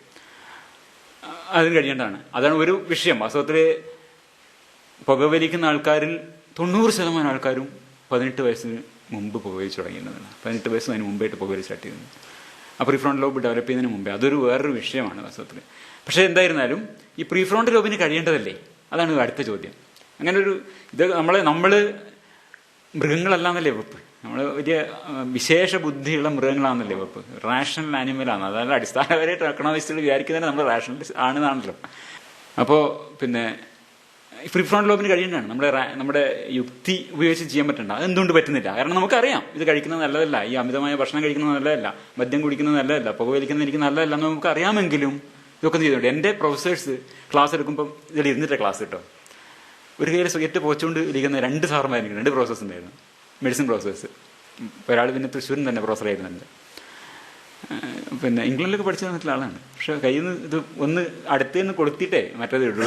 മനസ്സിലായില്ലേ? കാരണം അവർക്ക് അറിയാത്തതുകൊണ്ടല്ല. അത് ഒരുപക്ഷെ അന്ന് അറിഞ്ഞു 1984-85 കാലത്താണ്. ഒരുപക്ഷെ അറിയായെന്നല്ല, പക്ഷെ നമ്മളേക്ക് കുടവേറും കൂടി ഇപ്പോൾ ആൾക്കാർ നടക്കുന്നില്ലേ? അതുപോലെ തന്നെ എന്തുകൊണ്ട് ഇത് നിയന്ത്രിക്കാൻ പറ്റുന്നില്ല? എന്തുകൊണ്ട് ഈ സിഇഒന് നിയന്ത്രിക്കാൻ പറ്റുന്നില്ല? അതാണ് നോറ വാൽക്കോവ് നടത്തിയ വേറൊരു പഠനം. ഈ പ്രീഫ്രോണ്ടൽ കോർട്ടക്സിന്റെ ശരിയായ പ്രവർത്തനത്തിന് വളരെ അത്യാവശ്യമായ ഒരു ഘടകമാണ് ഈ ഡോപ്പമിൻ വ്യവസ്ഥ. നമ്മൾ ഈ ഡോപ്പമിൻ വ്യവസ്ഥ ഇത്ര നേരത്തെ കണ്ടു. ഇതിന് വളരെ ഈ പ്രീഫ്രോണ്ടൽ ലോബിൽ കാര്യമായ പ്രവർത്തനമുണ്ട്. ഈ ഇവിടുന്ന് ഉണ്ടാവും നമ്മൾ നേരത്തെ ഈ ബോട്ടൈ ഇങ്ങനെ ഇങ്ങോട്ടേക്ക് വരുന്നുണ്ടല്ലോ, അത് ഈ വിശാലമായ പ്രീഫ്രോണ്ടൽ കോർട്ടക്സിൽ ഈ ഡോപ്പമിന്റെ പിന്നെ പ്രവർത്തനമുണ്ട്. അവിടെയാണ് ഈ ഡോപ്പമിൻ റിസപ്റ്റർ നമ്മൾ കണ്ടല്ലോ. അപ്പോൾ ഇതിൽ റിസപ്റ്റേഴ്സ് മനസ്സിലായില്ലേ? എന്താണ് റിസപ്റ്റേഴ്സ് എന്ന് പറഞ്ഞാൽ അത് മനസ്സിലായില്ലേ? നമ്മൾ ആ വീഡിയോ കാണിച്ചിട്ടുണ്ട്. ഈ ഡോപ്പമിനോ മറ്റേത് ന്യൂറോ ട്രാൻസ്മിറ്ററോ റിലീസ് ചെയ്യുമ്പോൾ അത് ആ റിസീവ് ചെയ്യപ്പെടുന്നത് ഈ റിസപ്റ്റർ എന്ന് പറഞ്ഞിട്ടുള്ള ഒരു തന്മാത്രയാണ്. ഇതൊരു പ്രോട്ടീൻ തന്മാത്രയാണ്, റിസപ്റ്റർ മോളിക്യൂളാണ്. അതിലേക്കാണ് ഈ മോളിക്യൂൾ വന്ന് അറ്റാച്ച് ചെയ്യുന്നത്. ഇതൊക്കെ ബേസിക്കലി കെമിസ്ട്രിയാണ്. കെമിക്കലുകൾ മഹാ അപകടങ്ങൾ എന്നാണ് കേട്ടോ. എല്ലാം കെമിക്കലാണ്, കംപ്ലീറ്റ് കെമിക്കലാണ്. കെമിക്കൽ അല്ലാത്തൊരു സാധനമില്ല. അപ്പോൾ ഇപ്പോഴാണ് ആ പഠനത്തിനാണ് നമുക്ക് മനസ്സിലാകുന്നത് addiction is A disease of the brain എന്നുള്ളത്. എന്താ സംഭവിക്കുന്നത്? ഡോപ്പമിൻ D2 റിസപ്റ്റേഴ്സ് എന്നൊരു സാധനമുണ്ട്. ഈ റിസപ്റ്റേഴ്സ് ഈ അഡിക്റ്റായ ആൾക്കാരിൽ റിസപ്റ്റേഴ്സ് കുറഞ്ഞു പോകുന്നുണ്ട്. അതാണ് പ്രശ്നം. അപ്പോൾ ഡോപ്പമിൻ റിസപ്റ്റേഴ്സ് അവരിൽ കുറയുകയാണ്. ഇതാണ് ഈ സിഇഒന്റെ പ്രവർത്തനത്തിന്, അതായത് പ്രീഫ്രോണ്ടൽ ലോബിന്റെ പ്രവർത്തനത്തിന് അത്യാവശ്യമാണ് ഡോപ്പമിന്റെ പ്രവർത്തനം. അത് ഈ ഡോപ്പമിൻ റിസപ്റ്റേഴ്സ് ഇല്ലാത്തത് കൊണ്ട് ഇതെല്ലാത്തിനും പഠനങ്ങൾ, കൊക്കൈൻ അഡിക്റ്റുകളിൽ, ഈ ആൽക്കഹോളിൽ, ഹീറോയിനിൽ, ഇതിലൊക്കെ പഠനങ്ങൾ നടത്തിയിട്ടുണ്ട്. അതിലൊക്കെ കാണുന്നത് എന്താണ്? ഇവരുടെയൊക്കെ മസ്തിഷ്കത്തിൽ എന്ത് സംഭവിച്ചിരിക്കുന്നു? ഈ ഡോപ്പമിൻ D2 റിസപ്റ്റേഴ്സ് കുറഞ്ഞിരിക്കണം. അപ്പോൾ ഇതിലൊരു പഠനം നടത്തി. എന്താണെന്ന് വെച്ചാൽ നമ്മൾ മാത്രമല്ല, ഈ ലാബ് എലികളൊക്കെ തന്നെ ആൽക്കഹോൾ അഡിക്റ്റുകളാവും. ആൽക്കഹോൾ കൊടുത്താൽ അവരും അഡിക്റ്റ് ആവും. നമ്മുടെ മാത്രം ഇതല്ല. അപ്പോൾ ആൽക്കഹോൾ ഈ ആനിമൽ മോഡൽ ഓഫ് അഡിക്ഷൻ ഉണ്ട്. അപ്പോൾ ആൽക്കഹോൾ കൊടുത്താൽ അവൻ കുടിച്ചിങ്ങനെ അഡിക്റ്റ് ആയിട്ട് നടന്നോളും. ആൽക്കഹോൾ അഡിക്ട്സ് ആയിട്ടുള്ള ലാബ് റാറ്റ്സ്. അപ്പോൾ അതിലൊരു ജീൻ തെറാപ്പി നടത്തി നോക്കുകയാണ്. Animal model of addiction, gene therapy to upregulate levels of dopamine D2 receptors. എന്നിട്ട് ഇതിനെ കൊണ്ടുപോയി പെറ്റ് സ്കാൻ ഇട്ട് നോക്കും. അപ്പോൾ നമ്മളെന്താ കണ്ടത്? അഡിക്റ്റുകളിൽ മസ്തിഷ്കത്തിൽ ഡോപ്പമിൻ റിസപ്റ്റർ തന്മാത്ര കുറവാണ്, ഈ പ്രോട്ടീൻ കുറവാണ് കണ്ടു. ഈ പ്രോട്ടീൻ ഉണ്ടാക്കിയാലോ എന്നാ അതന്നെ. ഇതൊരു തന്മാത്രയാണല്ലോ. ഇതിന് ജീൻ തെറാപ്പി വഴി ഇതിലേക്ക് അങ്ങ് കയറ്റി കൊടുത്താലോ? അതിനുള്ള പഠനമാണ് ഇവിടെ നടക്കുന്നത്. എലികളിൽ, ആൽക്കഹോൾ അഡിക്റ്റായ എലികളിൽ എന്ത് ചെയ്യും? ഒരു അഡിനോ വൈറസിനെ ഈ D2 റിസപ്റ്റർ ജീൻ വെച്ചിട്ട് കയറ്റി കൊടുക്കും. അത് ഇതിന് ന്യൂക്ലിയസ് അക്കുമ്പൻസിൽ നിക്ഷേപിക്കും മസ്തിഷ്കത്തിൽ. അപ്പോൾ എന്തുണ്ടായി? ഈ വൈറസ് പോയി ഇൻഫെക്ട് ചെയ്ത് കഴിഞ്ഞാൽ ഈ ജീൻ അവിടെ റിലീസാവും. ഇതൊക്കെ ബേസിക്കലി കെമിക്കലാണ്, DNA തന്മാത്രയാണ്. അപ്പോൾ ഈ തന്മാത്ര വെച്ചിട്ട് എന്തുണ്ടാവും? പുതിയ D2 റിസപ്റ്റേഴ്സ് ഉണ്ടാവും. അപ്പോൾ ഈ ജീൻ വീണ്ടും ആക്ടിവേറ്റഡ് ആയി. അപ്പോൾ എന്തുണ്ടായി? അവിടെ D2 റിസപ്റ്റർ ഉണ്ടായി. എന്നിട്ട് ഇതിൽ ഒന്നുകൂടി വിശദമായി പറയേണ്ടത്, ഈ ഡോപ്പമിൻ D2 റിസപ്റ്റേഴ്സ് ഇല്ലാതെ സിന്തസൈസ് ചെയ്ത് കുറഞ്ഞ ആനിമൽസാണ്, ആനിമൽ മോഡൽ. അത് ആദ്യം ആൽക്കഹോൾ അഡിക്റ്റഡ് ആവും. എന്നിട്ട് അതിൻ്റെ അത് അപ്റെഗുലേറ്റ് ചെയ്യും. Over expression of D2 receptors. അപ്പോൾ എന്ത് ചെയ്യും? ഇതാണ് കണ്ട, ഇത് കൊടുത്തു കഴിഞ്ഞിട്ട് നമ്മുടെ അഡിനോ വൈറസിനെ കൊടുത്തിട്ട് 4-ാം ദിവസം ആയപ്പോഴേക്കും D2 റിസപ്റ്റേഴ്സിൻ്റെ change in D2 receptor ലെവലാണ് ഈ കാണുന്നത്. അതിന് കറസ്പോണ്ടിങ് ആയിട്ട് ആൽക്കഹോളിൻ്റെ ലെവൽ കുറഞ്ഞു വരും, കഴിക്കുന്ന ആൽക്കഹോളിൻ്റെ ലെവൽ കുറഞ്ഞു വരും. 6-ാം ദിവസം അത് ഒരിക്കൽ കൊടുത്തു കഴിഞ്ഞാൽ അത് കുറഞ്ഞു വരും. ഈ ജീൻ എക്സ്പ്രഷൻ കുറച്ച് ദിവസം കഴിയുമ്പോൾ കുറഞ്ഞു വരും. അപ്പോൾ D2 റിസപ്റ്ററിൻ്റെ ലെവല് കൂടുന്നതിനനുസരിച്ചിട്ട് ഇവിടെ എത്ര ഉണ്ടോ അതിന് ആനുപാതികമായിട്ട് ആൽക്കഹോൾ കഴിക്കണമെന്ന് പറഞ്ഞു. ബേസിക്കലി എവിടെ എത്തി നമ്മൾ? ഈ ആൽക്കഹോൾസ് എന്ന് പറഞ്ഞാൽ അതിൻ്റെ ഒരു അടിസ്ഥാനമായിട്ട് ബയോളജിയിലെത്തി. D2 റിസപ്റ്റർ എന്നുള്ള ഒരൊറ്റ തന്മാത്രയിൽ നമ്മളെത്തി. അതാണ് സംഭവിക്കുന്നത്. അപ്പോൾ ഈ മദ്യപാനിയായ ഈ എലിയുടെ മസ്തിഷ്കത്തിലെ D2 റിസപ്റ്റർ തന്മാത്ര പ്രോട്ടീൻ്റെ അളവ് ഒരു അഡിനോ വൈറസിനെ കുത്തിവെച്ചിട്ട് കൂട്ടിയപ്പോൾ എന്തുണ്ടായി? അത് മദ്യം കഴിക്കുന്നത് കുറഞ്ഞു, വളരെയധികം കുറഞ്ഞു. അതിന് മദ്യപാന ശീലമേ പോയി. അത് അങ്ങനെ കുറഞ്ഞ് ഇവിടെ എത്തിയപ്പോഴേക്കും വീണ്ടും പഴയ രൂപത്തിലായി. ഈ ആൽക്കഹോൾ വീണ്ടും പഴയ രൂപത്തിലായി. അപ്പോൾ കുറച്ച് ദിവസം 24-ാം ദിവസം വീണ്ടും അടുത്ത ഡോസ് അഡിനോ വൈറസിനെ കൊടുത്തു. വീണ്ടും ആൽക്കഹോൾ ഇത് മദ്യവിരോധിയായി മാറി. മനസ്സിലായി? അപ്പോൾ ഇതാണ് ഇതിൻ്റെ. അപ്പോൾ ബേസിക്കലി എന്താ നമ്മൾ കാണുന്നത്? നമ്മുടെ ഡോപ്പമിൻ D2 റിസപ്റ്റർ ഡെഫിഷ്യൻസി ഉള്ളതാണ് ഇതിൻ്റെ ഈ ഓട്ടോമാറ്റിക് ഇതിൻ്റെ പ്രവൃത്തിയെ തടയാൻ അതിന് സാധിക്കാതെ വരുന്നതാണ് ഓട്ടോമാറ്റിസം വരുന്നത്. 4 days after adenovirus injection, D2 receptor levels go up, alcohol intake comes down. Effect lasts up to 10th day. Once receptor level comes to baseline, animal starts to consume high quantity of alcohol. Effect is repeated with repeat injection. Clear അല്ലേ? ഇതാണ് പഠനം. Journal of neuro chemistry 2001 വന്ന പഠനമാണ്. അപ്പോൾ ഈ D2 receptors are necessary for us to self regulate. നമ്മളെ self regulation എന്ന് പറയുന്ന ഈ പ്രീഫ്രോണ്ടൽ കോർട്ടക്സിന്റെ പ്രവർത്തനം D2 റിസപ്റ്റേഴ്സ് എന്തെങ്കിലും നടക്കും. നമ്മുടെ ആത്മനിയന്ത്രണം D2 റിസപ്റ്റേഴ്സ് വെച്ചാണ് നടക്കുന്നത്. When you don't have dum, you are much more impulsive and you are much more compulsive. ഇതാണ് സംഭവിക്കുന്നത്. എന്താണ് ഇമ്പൾസ് തോന്നുന്നത് അതനുസരിച്ചിട്ടാണ്. ഇയാൾ കണ്ടില്ലേ, വളരെ ഇമ്പൾസീവായിട്ടാണ്. അങ്ങനെ ഇമ്പൾസുകളെ നിയന്ത്രിക്കാൻ പറ്റാതെ അഡിക്റ്റുകളുടെ ഒരു പ്രശ്നം എന്താണ്? അഡിക്ഷൻ ഈ D2 റിസപ്റ്റർ ലെവൽ കുറഞ്ഞു വന്നിട്ട് എക്സ്ട്രീം അഡിക്റ്റ് ആകുമ്പോഴേക്കും അവർക്ക് അവരുടെ ആത്മനിയന്ത്രണം നഷ്ടപ്പെടുകയാണ്. അപ്പോൾ ഇതേപോലെ ഈ കഥാപാത്രം ആക്ഷൻ വിജുവിലെ കഥാപാത്രത്തിൻ്റെ പേര് അതുപോലെ തന്നെ ഇത് കമ്പൽസീവായിട്ട് ആൽക്കഹോൾ ഇങ്ങനെ കൺസ്യൂം ചെയ്തുകൊണ്ടിരിക്കുക. ഇത് രണ്ട് പ്രശ്നവും അടിസ്ഥാനമായിട്ട് എവിടെ വരുന്നത്? D2 റിസപ്റ്റർ, ഡോപ്പമിൻ റിസപ്റ്ററിലാണ്, പ്രീഫ്രോണ്ടൽ കോർട്ടക്സ്. ഒബീസിറ്റിയിൽ തന്നെ സംഭവിക്കുന്നത്. Obese individuals too have significant drop in the level of D2 receptors. ഒബീസായ ആൾക്കാരെ പഠനം നടത്തി നോക്കുമ്പോൾ D2 റിസപ്റ്റർ ലെവൽ കുറവാണ്. The lower the level more severe the obesity. മസ്തിഷ്കത്തിലെ D2 റിസപ്റ്റർ ലെവൽ കുറഞ്ഞനുസരിച്ചിട്ടാണ് ഒബീസിറ്റി വരുന്നത്. അപ്പോൾ ഇത് വരുമ്പോൾ എന്തുകൊണ്ട് ഈ ഇമ്പൾസിവിറ്റിയും കമ്പൾസിവിറ്റിയും ഉണ്ടാകുന്നു? ഇങ്ങനെയാണ് ശാസ്ത്രത്തിന്റെ വഴി. ഇങ്ങനെ അന്വേഷിച്ച് പോവാണ്. ഈ ലോ D2 റിസപ്റ്റർ ലെവൽ ഉണ്ടായാൽ എന്താണ് സംഭവിക്കുന്നത്? അതാണ്. അപ്പോൾ അതിനുള്ള പഠനങ്ങൾ നടത്തി. അപ്പോൾ അങ്ങനെ നോക്കുമ്പോൾ എന്താണ് ഗ്ലൂക്കോസ് മെറ്റബോളിസം, അതായത് ഇതിൻ്റെ ആക്ടിവിറ്റി ലെവൽ, മസ്തിഷ്കത്തിൻ്റെ ആക്ടിവിറ്റി ലെവൽ കുറയുന്നു. മസ്തിഷ്കം അത്ര ആക്റ്റീവ് അല്ലാതാവുന്നു. Lower the level of D2 receptors in striatum, the lower the level of metabolic activity in the frontal areas of the brain necessary for executive function. ഈ നമ്മൾ നേരത്തെ പറഞ്ഞു D2 receptor കുറയുന്നുണ്ട് ഇവിടെ. അതുകൊണ്ടാണ് ഇത് ഈ ആത്മനിയന്ത്രണം ഇല്ലാതാവുന്നത്, ഇമ്പൾസിവിറ്റിയും കമ്പൾസീവ് ബിഹേവിയർ ഉണ്ടാവുന്നത്. എന്തുകൊണ്ട്? ഇതിന്റെ ഉപാപചയ മെറ്റബോളിസം തന്നെ കുറയാണ്.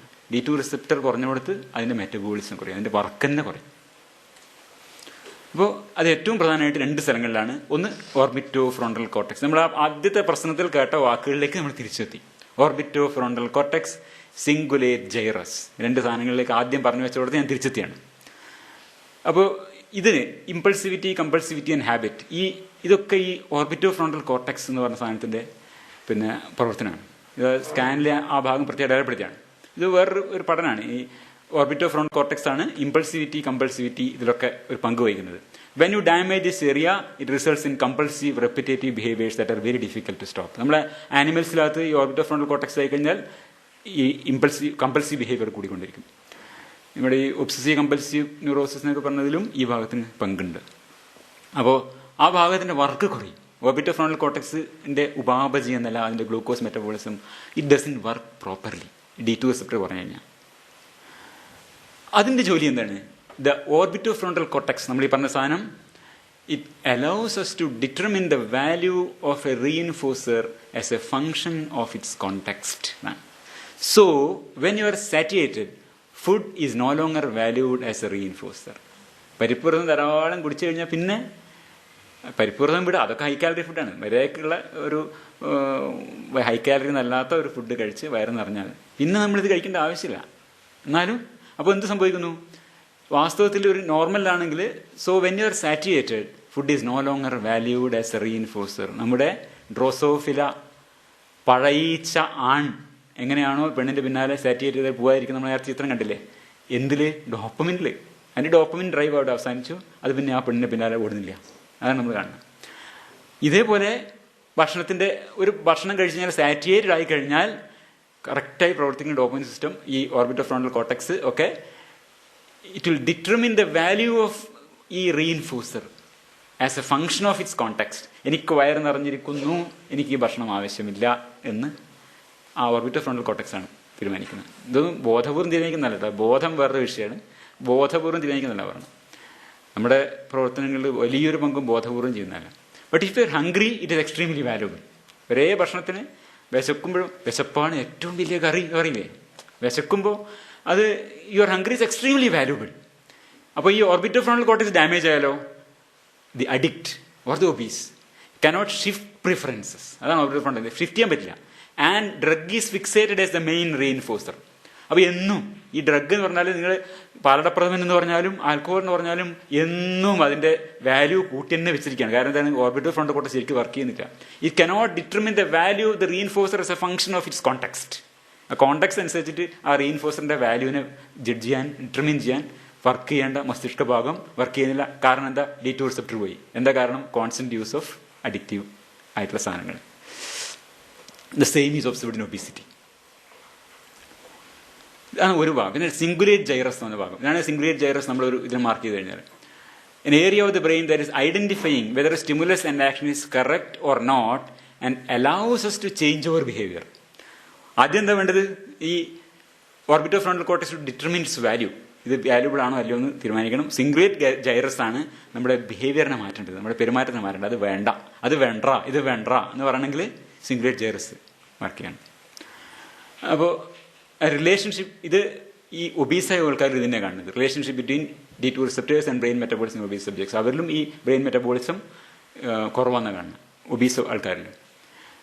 അപ്പോൾ ഈ dysfunction of the OFC, orbital frontal cortex and cingulate gyrus, is what causes the impulsivity and compulsivity in addicted and obese people.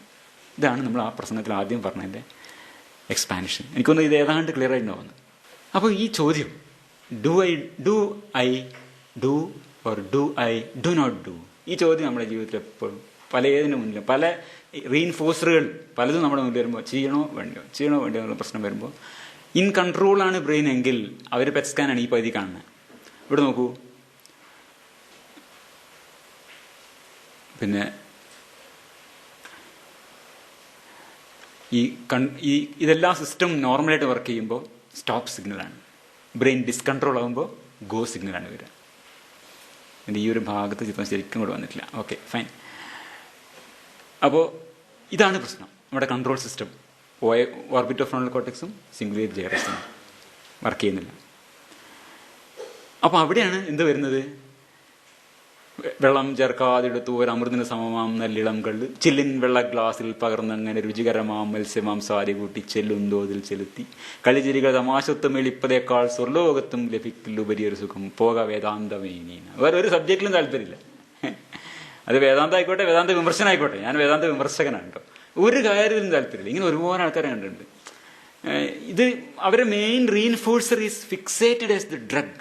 Alcohol വൈകിട്ട് എന്താ പരിപാടി, ഇത് മാത്രമാണ് അവരെ ജീവിതത്തിന് നിർണ്ണയിക്കുന്നത്. എന്ത് ഒരു പ്രോഗ്രാമോ എന്തൊരു കാര്യം ആലോചിക്കുമ്പോഴും ഇതിനോടനുബന്ധിച്ചിട്ടാണ്.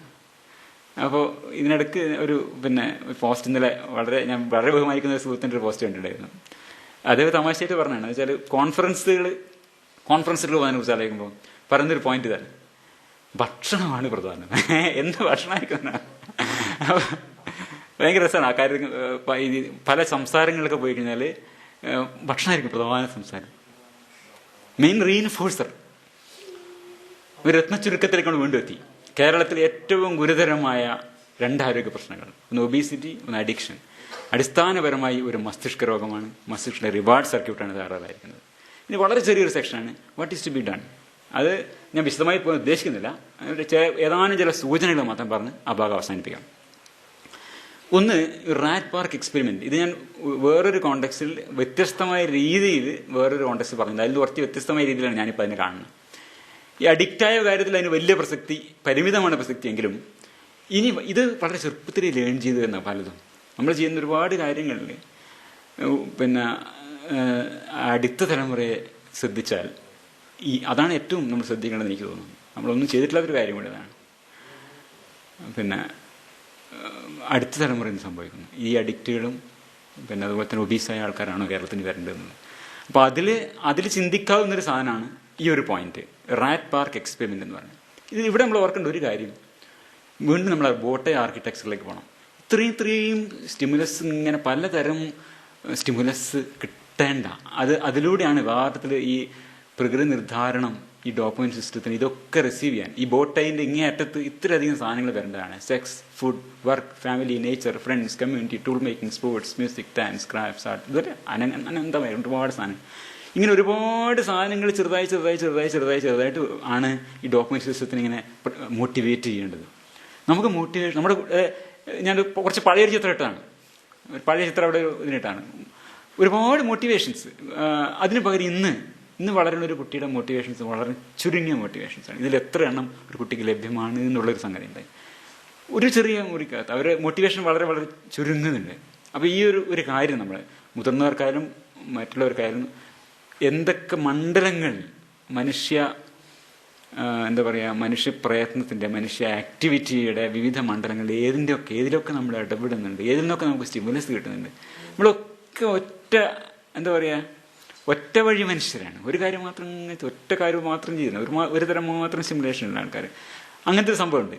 അതാണ് ആൽക്കഹോളിലും ഇതൊക്കെ ചുരുങ്ങി പോകുന്നത്. അപ്പോൾ ഈ ഒരു പോയിന്റ് നമ്മൾ മനസ്സിലാക്കേണ്ടത് അതാണ് ആക്സസ് ടു ഓൾട്ടർനേറ്റീവ് റീഇൻഫോഴ്സേഴ്സ് എന്ന്. ഇത് ഞാനൊരു ചിന്തക്ക് വേണ്ടി ഇട്ട് തരുന്ന ഒരു പോയിന്റ് മാത്രമാണ്. ഇത് നമുക്ക് ഒരുപാട് വികസിപ്പിക്കാം. ആക്സസ് ടു ഓൾട്ടർനേറ്റീവ് റീഇൻഫോഴ്സേഴ്സ് എന്നുള്ളത്, ഇതിലാണ് ഈ ഒരു എക്സ്പെരിമെന്റ് പ്രധാനമാകുന്നത്. ഈ അഡിക്റ്റഡ് ആയ എലികൾക്ക് നമ്മൾ നേരത്തെ കണ്ടു ആൽക്കഹോൾ ഇങ്ങനെ ഈ റാറ്റ് പാർക്ക് എക്സ്പെരിമെന്റിൽ കാണുന്ന ഇതാണ് ഒരു യഥാർത്ഥത്തിലുള്ള ഒരു ആൽക്കഹോളിന്റെ കുപ്പിയിൽ ഒരു ആൽക്കഹോൾ ഫീഡ് ചെയ്യാൻ വേണ്ടി ഇങ്ങനെ വെച്ച് കഴിഞ്ഞാൽ ആൽക്കഹോളും ഷുഗർ സൊല്യൂഷനും ഒക്കെ വെച്ച് കൊടുക്കാം. അപ്പോൾ അഡിക്റ്റ് ആയിക്കഴിഞ്ഞാൽ പിന്നെ ആൽക്കഹോളാണ് ഷുഗറിനേക്കാളും കൂടുതൽ അവർ കുടിക്കുക. അത് പല കോമ്പൗണ്ട്സും അങ്ങനെ ചെയ്യാം. ആൽക്കഹോൾ മാത്രമല്ല, കൊക്കൈൻ ചെയ്യാം, എല്ലാം മോർഫിൻ ചെയ്യാം, അങ്ങനെ. അപ്പോൾ ഇവർ നോക്കുമ്പോൾ ഇങ്ങനെ ഇത് പഴയ rat park 1950s and 60s നടന്ന ഒരു എക്സ്പെരിമെൻ്റാണ്. റാറ്റുകൾ ഇങ്ങനെ കൂട്ടിൽ വളർത്തുന്ന ലാബ് റാറ്റുകൾക്ക് ഇതേപോലെ മാദകദ്രവ്യങ്ങൾ ലഭിക്കുമ്പോൾ, അഡിക്റ്റീവായ മരുന്നുകൾ കൊടുക്കുമ്പോൾ അത് മാത്രം എടുത്തിട്ട് ഭക്ഷണം വേറെ കഴിക്കില്ല, വെള്ളം കുടിക്കില്ല, പട്ടിണി കിടന്ന് മരിക്കും. അങ്ങനെ ഒരു സംഭവമുണ്ട്. അപ്പോൾ ഇതിൽ നിന്ന് നമ്മൾ മനസ്സിലാക്കി എന്താണ്, ഈ ഡ്രഗിനുള്ള ആക്സസ് ആണ് ഏറ്റവും വലിയ പ്രശ്നം. ഡ്രഗ് ആക്സസ് ഉണ്ടായാൽ ആരും അഡിക്റ്റ് ആവും എന്നുള്ള സംഭവം. അങ്ങനെ ഒരു സിദ്ധാന്തം അന്നുണ്ടായിരുന്നു. അപ്പോൾ ഇത് പിന്നെ ബ്രൂസ് അലക്സാണ്ടർ എന്ന് പറഞ്ഞിട്ടുള്ള 1970കളിൽ ഒരു പഠനം നടത്തുന്നുണ്ട്. ഇതാണ് ബ്രൂസ് അലക്സാണ്ടർ. മൂപ്പര് വിചാരിക്കും, ഒരു ആലോചിക്കുകയാണ്, ഈ ഒറ്റയ്ക്ക് ജീവിക്കുന്ന ഈ പിന്നെ എലികൾ, അവർ ഒരു ഏകാന്തമായ ഈ കൂടുകൾ ചെയ്യുന്നത്, അവന് വേറൊന്നും ചെയ്യാനില്ല, ഇത് തന്നെ ഉള്ളൂ. അപ്പോൾ ഇതാ ഏകാന്തതയാകുമോ പ്രശ്നം എന്ന് മൂപ്പര് ആലോചിക്കും. ഇയാളെന്തെന്ന് വെച്ചാൽ ഒരു റാറ്റ് പാർക്ക് ഡിസൈൻ ചെയ്യും. അവിടെ ഇണകൾ കളിക്കാൻ ഒറ്റക്കൊരു ഇതല്ല, ഒരു കൂട്ടിലല്ല, ഒരുപാട് ഇണകൾ കളിക്കാനുള്ള ഒരുപാട് സ്ഥലങ്ങൾ, പിന്നെ കയറി മറിയാനും ഒരുപാട് സാധനങ്ങൾ, ഒരു റാറ്റ് പാർക്ക്, വിശാലമായ ഒരു സാമൂഹ്യ ജീവിതത്തിനുള്ളൊരു അവസരം ഉണ്ടായിക്കൊടുക്കും. എന്നിട്ട് അവിടെ ഇത് കൊടുക്കും. അതേ അളവിൽ അതേ ഇത് ഈ കൂട്ടിലുള്ള എലികൾക്കും കൊടുക്കും. അതാണ് റാറ്റ് പാർക്ക് എക്സ്പെരിമെൻ്റ് എന്ന് പറയുന്നത്. ഈ റാറ്റ് പാർക്കിലുള്ള എലികൾ അഡിക്റ്റ് ആവുന്നത് വളരെ വളരെ വളരെ കുറവ്, മറ്റതൊക്കെ അഡിക്റ്റായി ചാവാൻ തുടങ്ങും. ഇതൊരു വലിയൊരു തിരിച്ചറിവായിരുന്നു. കാരണം ഓൾട്ടർനേറ്റീവ് റീഇൻഫോഴ്സസ് ഉള്ളിടത്ത് അഡിക്റ്റ് ആവുന്നത് കുറവാണ്. അത് ഫുഡിനായാലും ശരിയാണ്, ഇത് ഫുഡിൻ്റെ കാര്യത്തിലും പറയുകയാണ്. ഓക്കെ, ആ പണി തീർക്കാൻ വേണ്ടി രാവിലെ കുറേ മധുരം കുത്തി ചേർത്തിട്ട് കുത്തിയടിച്ച് കുട്ടികളുടെ തലയൊക്കെ കംപ്ലീറ്റ് നമ്മൾ റീവയർ ചെയ്യണം മസ്തിഷ്കത്തിൻ്റെ വാസ്തവത്തിൽ. അപ്പോൾ ഇതാണ് നമ്മൾ കാണുന്നത്. ഈ rat park rats persisted while the cage rats seemed happy to drift in to drugged haze. അവരൊക്കെ ഇങ്ങനെ പോയി ഇവിടെ എത്തുമ്പോൾ, അപ്പോൾ ഇവിടെയാണ് ബോട്ടേ ആർക്കിടെക്ചർ ഒന്നുകൂടെ ഓർമ്മിപ്പിക്കുന്നത്. ഓൾട്ടർനേറ്റീവ് റീഇൻഫോഴ്സേഴ്സ് ലഭ്യമായോടത്ത് ഇത് കാര്യമായിട്ടൊന്നും മൈൻഡ് ചെയ്യുന്നില്ല, വല്ലപ്പോഴൊക്കെ ഒന്നും കഴിച്ചില്ല എന്ന് മാത്രം. അതേസമയത്ത് ഈ എക്സ്പീരിയൻസിനെ കുറിച്ച് ഒരു ഇൻഡിവിജ്വൽ തലത്തിൽ മുമ്പേ ഞാൻ പറഞ്ഞിട്ടുണ്ട്. ഇതിനെ ഞാൻ വേറൊരു ലൈറ്റിൽ ഇപ്പോൾ കാണാൻ ശ്രമിക്കുകയാണ്. ഇത് നമ്മൾ നോക്കേണ്ട ഒരു വിഷയമാണ് ഞാൻ വിചാരിക്കുന്നത്. ദർ ഷുഡ് ബി ഓൾട്ടർനേറ്റീവ് റീഇൻഫോഴ്സേഴ്സ് ഒരു പല നിരക്കും അതിനെപ്പറ്റി ചിന്തിക്കാം. അതിനൊരു എന്താ പറയുക, ഒരു ചിന്തക്ക് വേണ്ടി ഒരു വഴി ഇടുക മാത്രമാണ് ചെയ്യുന്ന കാര്യത്തിൽ. വേറൊന്ന്, visibility, availability and accessibility of addictive drugs and obesogenic foods. ഇത് ലഭ്യമായിരിക്കുക, അതൊരു പ്രശ്നം തന്നെയാണ്. ലഭ്യമാവുന്ന ഒരു പ്രശ്നം തന്നെയാണ്. എനിക്ക് പരിചയമുള്ള ഒരാളിനോട് പറഞ്ഞാണ്, കുറേ വർഷങ്ങൾ മുമ്പ് പറഞ്ഞാണ്, മുമ്പൊരു ചെറിയ കുട്ടിയായിരുന്ന സമയത്ത് വളരെ ഒബീസായിട്ടുള്ള ഒരു പുകവലിക്കാരനാണ് മുമ്പ്. രോഗിയല്ല, ഞാൻ അറിയുന്ന ഒരാളാണ്. മുമ്പ് പറഞ്ഞത്, ഞാനൊക്കെ ചെറുപ്പത്തിൽ ഇങ്ങനെ എൻ്റെ അപ്പൂപ്പൻ്റെ മടിയിലിരിക്കുമ്പോൾ അപ്പൂപ്പൻ ഇങ്ങനെ ബീഡി വലിക്കണ്ടോ, മുത്തശ്ശൻ ബീഡി വലിക്കണ്ടോ, എൻ്റെ ബീഡി എൻ്റെ ചുണ്ടിൽ വെച്ച് തരുന്നു, വലിച്ചോളാൻ പറയും. അപ്പോൾ ഒരാൾ ചോദിച്ചു, എന്ത് ഈ കുട്ടിക്ക് കൊടുക്കണത്? എനിക്കൊക്കെ ഞാനൊക്കെ കിടപ്പിലായി ആരെങ്കിലും കൊണ്ടു തരണ്ടോ. അതാണ്. അപ്പോൾ ഇതൊരു കുഴപ്പമെന്നിട്ട് ധാരണയില്ല അങ്ങനെ. അപ്പോൾ ഇതാണ് ഈ ഒരു പ്രശ്നം. നമുക്ക് അതിനെപ്പറ്റി ബോധമില്ല. നമ്മൾ ചെയ്യുന്നത് എന്താണ്? കുട്ടികളെങ്ങനെ ഫോഴ്സ്ഫുള്ളായിട്ട് ഒരുപാട് ഇങ്ങനെ ഭക്ഷണം തീറ്റിക്കുകയും നമ്മൾ എന്താണ് ചെയ്യുന്നത്? വാസ്തവത്തിൽ അതാണ് നമ്മൾ ഒബിസോജനിക് ഫുഡ്സ് ഇങ്ങനെ കുട്ടിയെ കൊടുക്കുമ്പോൾ ഇതിൻ്റെ ഒരു കുഴപ്പമെന്ന് വെച്ചാൽ, അല്ലെങ്കിലേ കുട്ടിക്ക് ജീവിതത്തിന് സമാധാനമില്ല നമ്മുടെ രാജ്യത്ത്. പഠിക്കും, അത് ചെയ്യും, ഇത് ചെയ്യും, ഇങ്ങനെ ഓടിക്കുന്നത്. അതിൻ്റെ ഇടയിൽ ഞാൻ ഇതും കൂടി പറഞ്ഞിട്ട് നീ ഭക്ഷണം കൊടുക്കാതെ, അത് വേറൊരു പ്രശ്നമുണ്ട്. അത് നമ്മളെ ഒരു പ്രശ്നമാണ്. പക്ഷെ എന്തായിരുന്നാലും ഇതൊരു പ്രശ്നം തന്നെയാണ്. Accessibility, availability and visibility. ഇതിനെ ചില പോയിന്റേഴ്സ് മാത്രമാണ്, സെർട്ടൺ പോയിന്റേഴ്സ്. ഞാൻ നേരത്തെ പറഞ്ഞു, 18 വയസ്സിന് മുമ്പേ ആണ് 10-9 പുകവലിക്കാരും പുകവലി ആരംഭിക്കുന്നത്. ഞങ്ങൾക്ക് ചെറുപ്പത്തിൽ ഇറ്റ് വാസ് സോ വിസിബിൾ. നമ്മളൊക്കെ സ്കൂളിൽ നടന്നാണ് സ്കൂളിൽ പോകുക. നടന്ന് സ്കൂളിൽ പോകുന്ന വഴിക്ക് മുഴുവൻ ഇങ്ങനെ ഈ സിഗരറ്റിൻ്റെ പെറുക്കലായിരുന്നു പ്രധാന ഹോബി. അത് പിന്നെ രസമുള്ള സാധനങ്ങളാണ്. ഈ സിഗരറ്റിൻ്റെ നല്ല മിനുങ്ങണ കവറും മറ്റൊക്കെ ഇങ്ങനെ ശേഖരിച്ച് സൂക്ഷിക്കുക. അതിൻ്റെ മണമൊക്കെ ഇപ്പോഴും മനസ്സിലുണ്ട്. It was so much visible, accessible. ഇതിൻ്റെ മലയാള പരസ്യങ്ങൾ കണ്ടുകൊണ്ടാണ് ഞങ്ങളൊക്കെ വളർന്നിട്ടുള്ളത്. എല്ലാം ഈ ചാർമിനാറും മറ്റതും മറിച്ച് ഇത്ര പരസ്യങ്ങളും. ഇന്ന് പുകവലിക്ക് ഒരു ചെറിയൊരു കുറവ് ഉണ്ടായിട്ടുണ്ടെങ്കിൽ ഉണ്ടെന്ന് തോന്നുന്നു. പബ്ലിക്കായിട്ടുള്ള പുകവലി പണ്ടൊക്കെ ഒരു നിർത്തിയിട്ട ബസ്സിനകത്ത് ഒരാൾക്ക് മറ്റൊരാളെ മുഖം കാണാൻ പറ്റില്ല, അത്രയും പുകയുണ്ടാവുക. മനസ്സിലായി? ഇന്നിപ്പോൾ അത് കുറഞ്ഞിട്ടുണ്ട്. അപ്പോൾ ആ നിലക്ക് ഇതിൻ്റെ വിസിബിലിറ്റി, ആക്സസിബിലിറ്റി, അവൈലബിലിറ്റി കുറച്ചാൽ അത് പ്രയോജനം കിട്ടുന്നതിന് എനിക്ക് തോന്നുന്നത്. അപ്പോൾ അത് നമ്മൾ എത്ര പരിഹസിച്ചാലും അതിനൊക്കെ പ്രാധാന്യമുണ്ട്. ഫുഡിൻ്റെ കാര്യത്തിലും. ഇതൊക്കെ ഞങ്ങൾ ആ കാലത്ത് കണ്ട ഇതിൻ്റെ മലയാളം വേർഷൻസ് നമ്മൾ കണ്ടിരുന്നത്. രാമുവും ശ്യാമുവും പോപ്പിൻസ് പരസ്യം, നമ്മളൊക്കെ ചെറുപ്പത്തിൽ കണ്ടുള്ള സാധനങ്ങൾ 70-കളിൽ 80-കളിൽ കുട്ടിയായിരുന്നവർക്ക്. ഇന്ന് ഇതിൻ്റെയൊക്കെ എത്രയോ അനേക മടങ്ങ് പരസ്യങ്ങൾ ഉണ്ട്. ഇന്ന് അടുത്ത് ഇപ്പോൾ മെയ് 12 കണ്ട ഒരു വളരെ പോസിറ്റീവായ ന്യൂസാണ്. ഈ കിഡ്സ് കിഡ് ചാനലുകളിൽ ജങ്ക് ഫുഡ് അഡ്വർടൈസ്മെന്റ് പാടില്ല. നല്ലൊരു മൂവ്മെന്റ്, ഇത് നല്ലൊരു കാര്യമായിട്ട് എനിക്ക് തോന്നുന്നു. എന്നാൽ അത് നടപ്പിലാവുകയാണെങ്കിൽ. ഇത് എൻ്റെ ഒ പിയിൽ കഴിഞ്ഞ ആഴ്ച വന്നൊരു കുട്ടിയാണ്. അപ്പോൾ ഞാൻ ഇതിൻ്റെ ആയതുകൊണ്ട് ഫോട്ടോ എടുത്ത് വെച്ചാണ്. എൻ്റെ ഒ പിയിൽ വരുന്ന ക്ലാസ് ഇടാനൊക്കെ വരുന്ന കുട്ടികളിൽ അധികം ആളുകൾ ഒന്നൊരു ഫ്രൂട്ടിയുടെ കുപ്പി ഉണ്ടാവും, അതല്ലെങ്കിൽ ഒരു കിൻഡർ ജോയ്, ഒരു മിഠായി, ഒരു കംഫർട്ട് ഫുഡാണ് അത്. എല്ലാവരുടെ കയ്യിലും ഉണ്ടാവും. ഈ കുട്ടി ഇങ്ങനെ പിടിച്ചിരിക്കുന്നത്. കഴിഞ്ഞ ആഴ്ച 2 ആഴ്ച മുമ്പായി, ഈ ആഴ്ച വന്നപ്പോൾ കുട്ടികൾ കിൻഡർ ജോയ് ആയിരുന്നു. ഇത്രയും ഈ സാധനങ്ങൾ, ഈ ഹൈ ഫാറ്റ്, പിന്നെ high sugar, high salt food വളരെ ചെറുപ്പത്തിൽ 4 വയസ്സ് 2 വയസ്സ് 3 വയസ്സ് തന്നെ ഇങ്ങനെ ഇൻട്രൊഡ്യൂസ് ചെയ്യും. മസ്തിഷ്കത്തിന് റിവയർ ചെയ്യുന്നത് നമ്മൾ ആലോചിക്കേണ്ട വിഷയമാണ്, ഗൗരവമായി ആലോചിക്കേണ്ട വിഷയമാണ്. 3ാമത്തെ പോയിന്റ് വിദ്യാഭ്യാസം, എഡ്യൂക്കേഷൻ എന്നുള്ളത്. ഇത് നമ്മൾ ആലോചിക്കേണ്ടത്, നമ്മൾ തടിയായിരിക്കുന്നത് ഒരു പേഴ്സണൽ ചോയ്സ് ആണ്. അതൊരു അടിയന്തരമായി മാറ്റുന്ന ഒരു കാര്യമാണ്. തടിച്ചിരിക്കുക എന്ന് പറഞ്ഞാൽ അതൊരു ലൈഫ് ചോയ്സ്. അത് എൻ്റെ ഇഷ്ടം, എൻ്റെ ശരീരം എൻ്റെ ഇഷ്ടം എന്ന് പറയുന്ന സംഭവം ഉണ്ടല്ലോ. അപ്പോൾ അതൊരു പേഴ്സണൽ ചോയ്സ് ആണെങ്കിൽ സോ ഈസ് ലങ് ക്യാൻസർ എന്ന് ഞാൻ പറയാം. പുകവലി, ലങ് ക്യാൻസർ എങ്ങനെയാണോ ഒരു രോഗമായിരിക്കുന്നത്, അതുപോലൊരു രോഗമാണ് പൊണ്ണത്തടിയും. രണ്ടും ജീവിതശൈലി ഉണ്ടാകുന്നതാണ്. പുകവലി എന്ന ശീലം കൊണ്ടാണ് ലങ് ക്യാൻസർ ഉണ്ടാകുന്നത്. അതിൽ നിന്ന് ഒട്ടും വ്യത്യസ്തമല്ല ഈ അമിത ഭക്ഷണവും കുറഞ്ഞ എക്സസൈസും എന്ന ജീവിതശീലം കൊണ്ട് നമുക്കുണ്ടായിട്ടുള്ള മാറ്റാൻ വളരെ ബുദ്ധിമുട്ടായ ഈ രോഗം. ഇത് രോഗമാണ്, ഇത് രോഗമാണ് നമ്മൾ മനസ്സിലാക്കേണ്ട ആവശ്യമുണ്ട്. So if obesity is A personal choice, so is lung cancer. ഇത് നിങ്ങൾ ടെഡിൽ പോയാലും എത്ര ആൾക്കാരെ കണ്ടിട്ട്, എത്രയോ ആൾക്കാർ കണ്ടിട്ടുണ്ട്, ലക്ഷക്കണക്കിന്. എത്ര ആൾക്കാരെന്നറിയോ? 2,88,370 ആൾക്കാർ. നമ്മളൊക്കെ ഒരു വീഡിയോ ഇട്ടാൽ 4,000 ആൾക്കാരെ കണ്ടാൽ നമ്മൾ വിചാരിക്കും അമ്പടാ 4,000 ആൾക്കാർ കണ്ടുല്ലോ നമ്മുടെ ഈ ഒരു ഹെൽത്ത് എഡ്യൂക്കേഷൻ്റെ വീഡിയോ ഒന്നും. 2,88,000 ആൾക്കാർ കണ്ടിട്ടുള്ള വളരെ പ്രസിദ്ധമായിട്ടുള്ളൊരു വീഡിയോ ആണിത്. Enough with the fear of fat. അതായത് ഈ ഫാറ്റ് പോസിറ്റീവ് എന്നൊക്കെ പറഞ്ഞിട്ടുള്ള, ഫാറ്റ് ഒരു ചോയ്സാണ്, ഫാറ്റ് ശരീരം അത് ഞങ്ങളുടെ അവകാശമാണ് പറയുന്നത്. ഞാൻ കളിയാക്കുന്നില്ല കേട്ടോ, അപ്പോൾ അവകാശം തന്നെയായിരിക്കും. പക്ഷേ കെല്ലി ജീൻ ഡ്രിങ്ക് വാട്ടർ, നിങ്ങൾ ആ ടോക്ക് കേൾക്കേണ്ടതാണ്. അവർ പറഞ്ഞ ആർഗ്യുമെന്റ് ഉണ്ട്, like any form of systematic oppression, fat phobia എന്നാ പറയുക. ഫാറ്റ് ഫോബിയ, ഒരുപാട് ഫോബികളെന്ന് പറയുന്നത്. Fat phobia is deeply rooted in complex structures like capitalism, patriarchy and racism.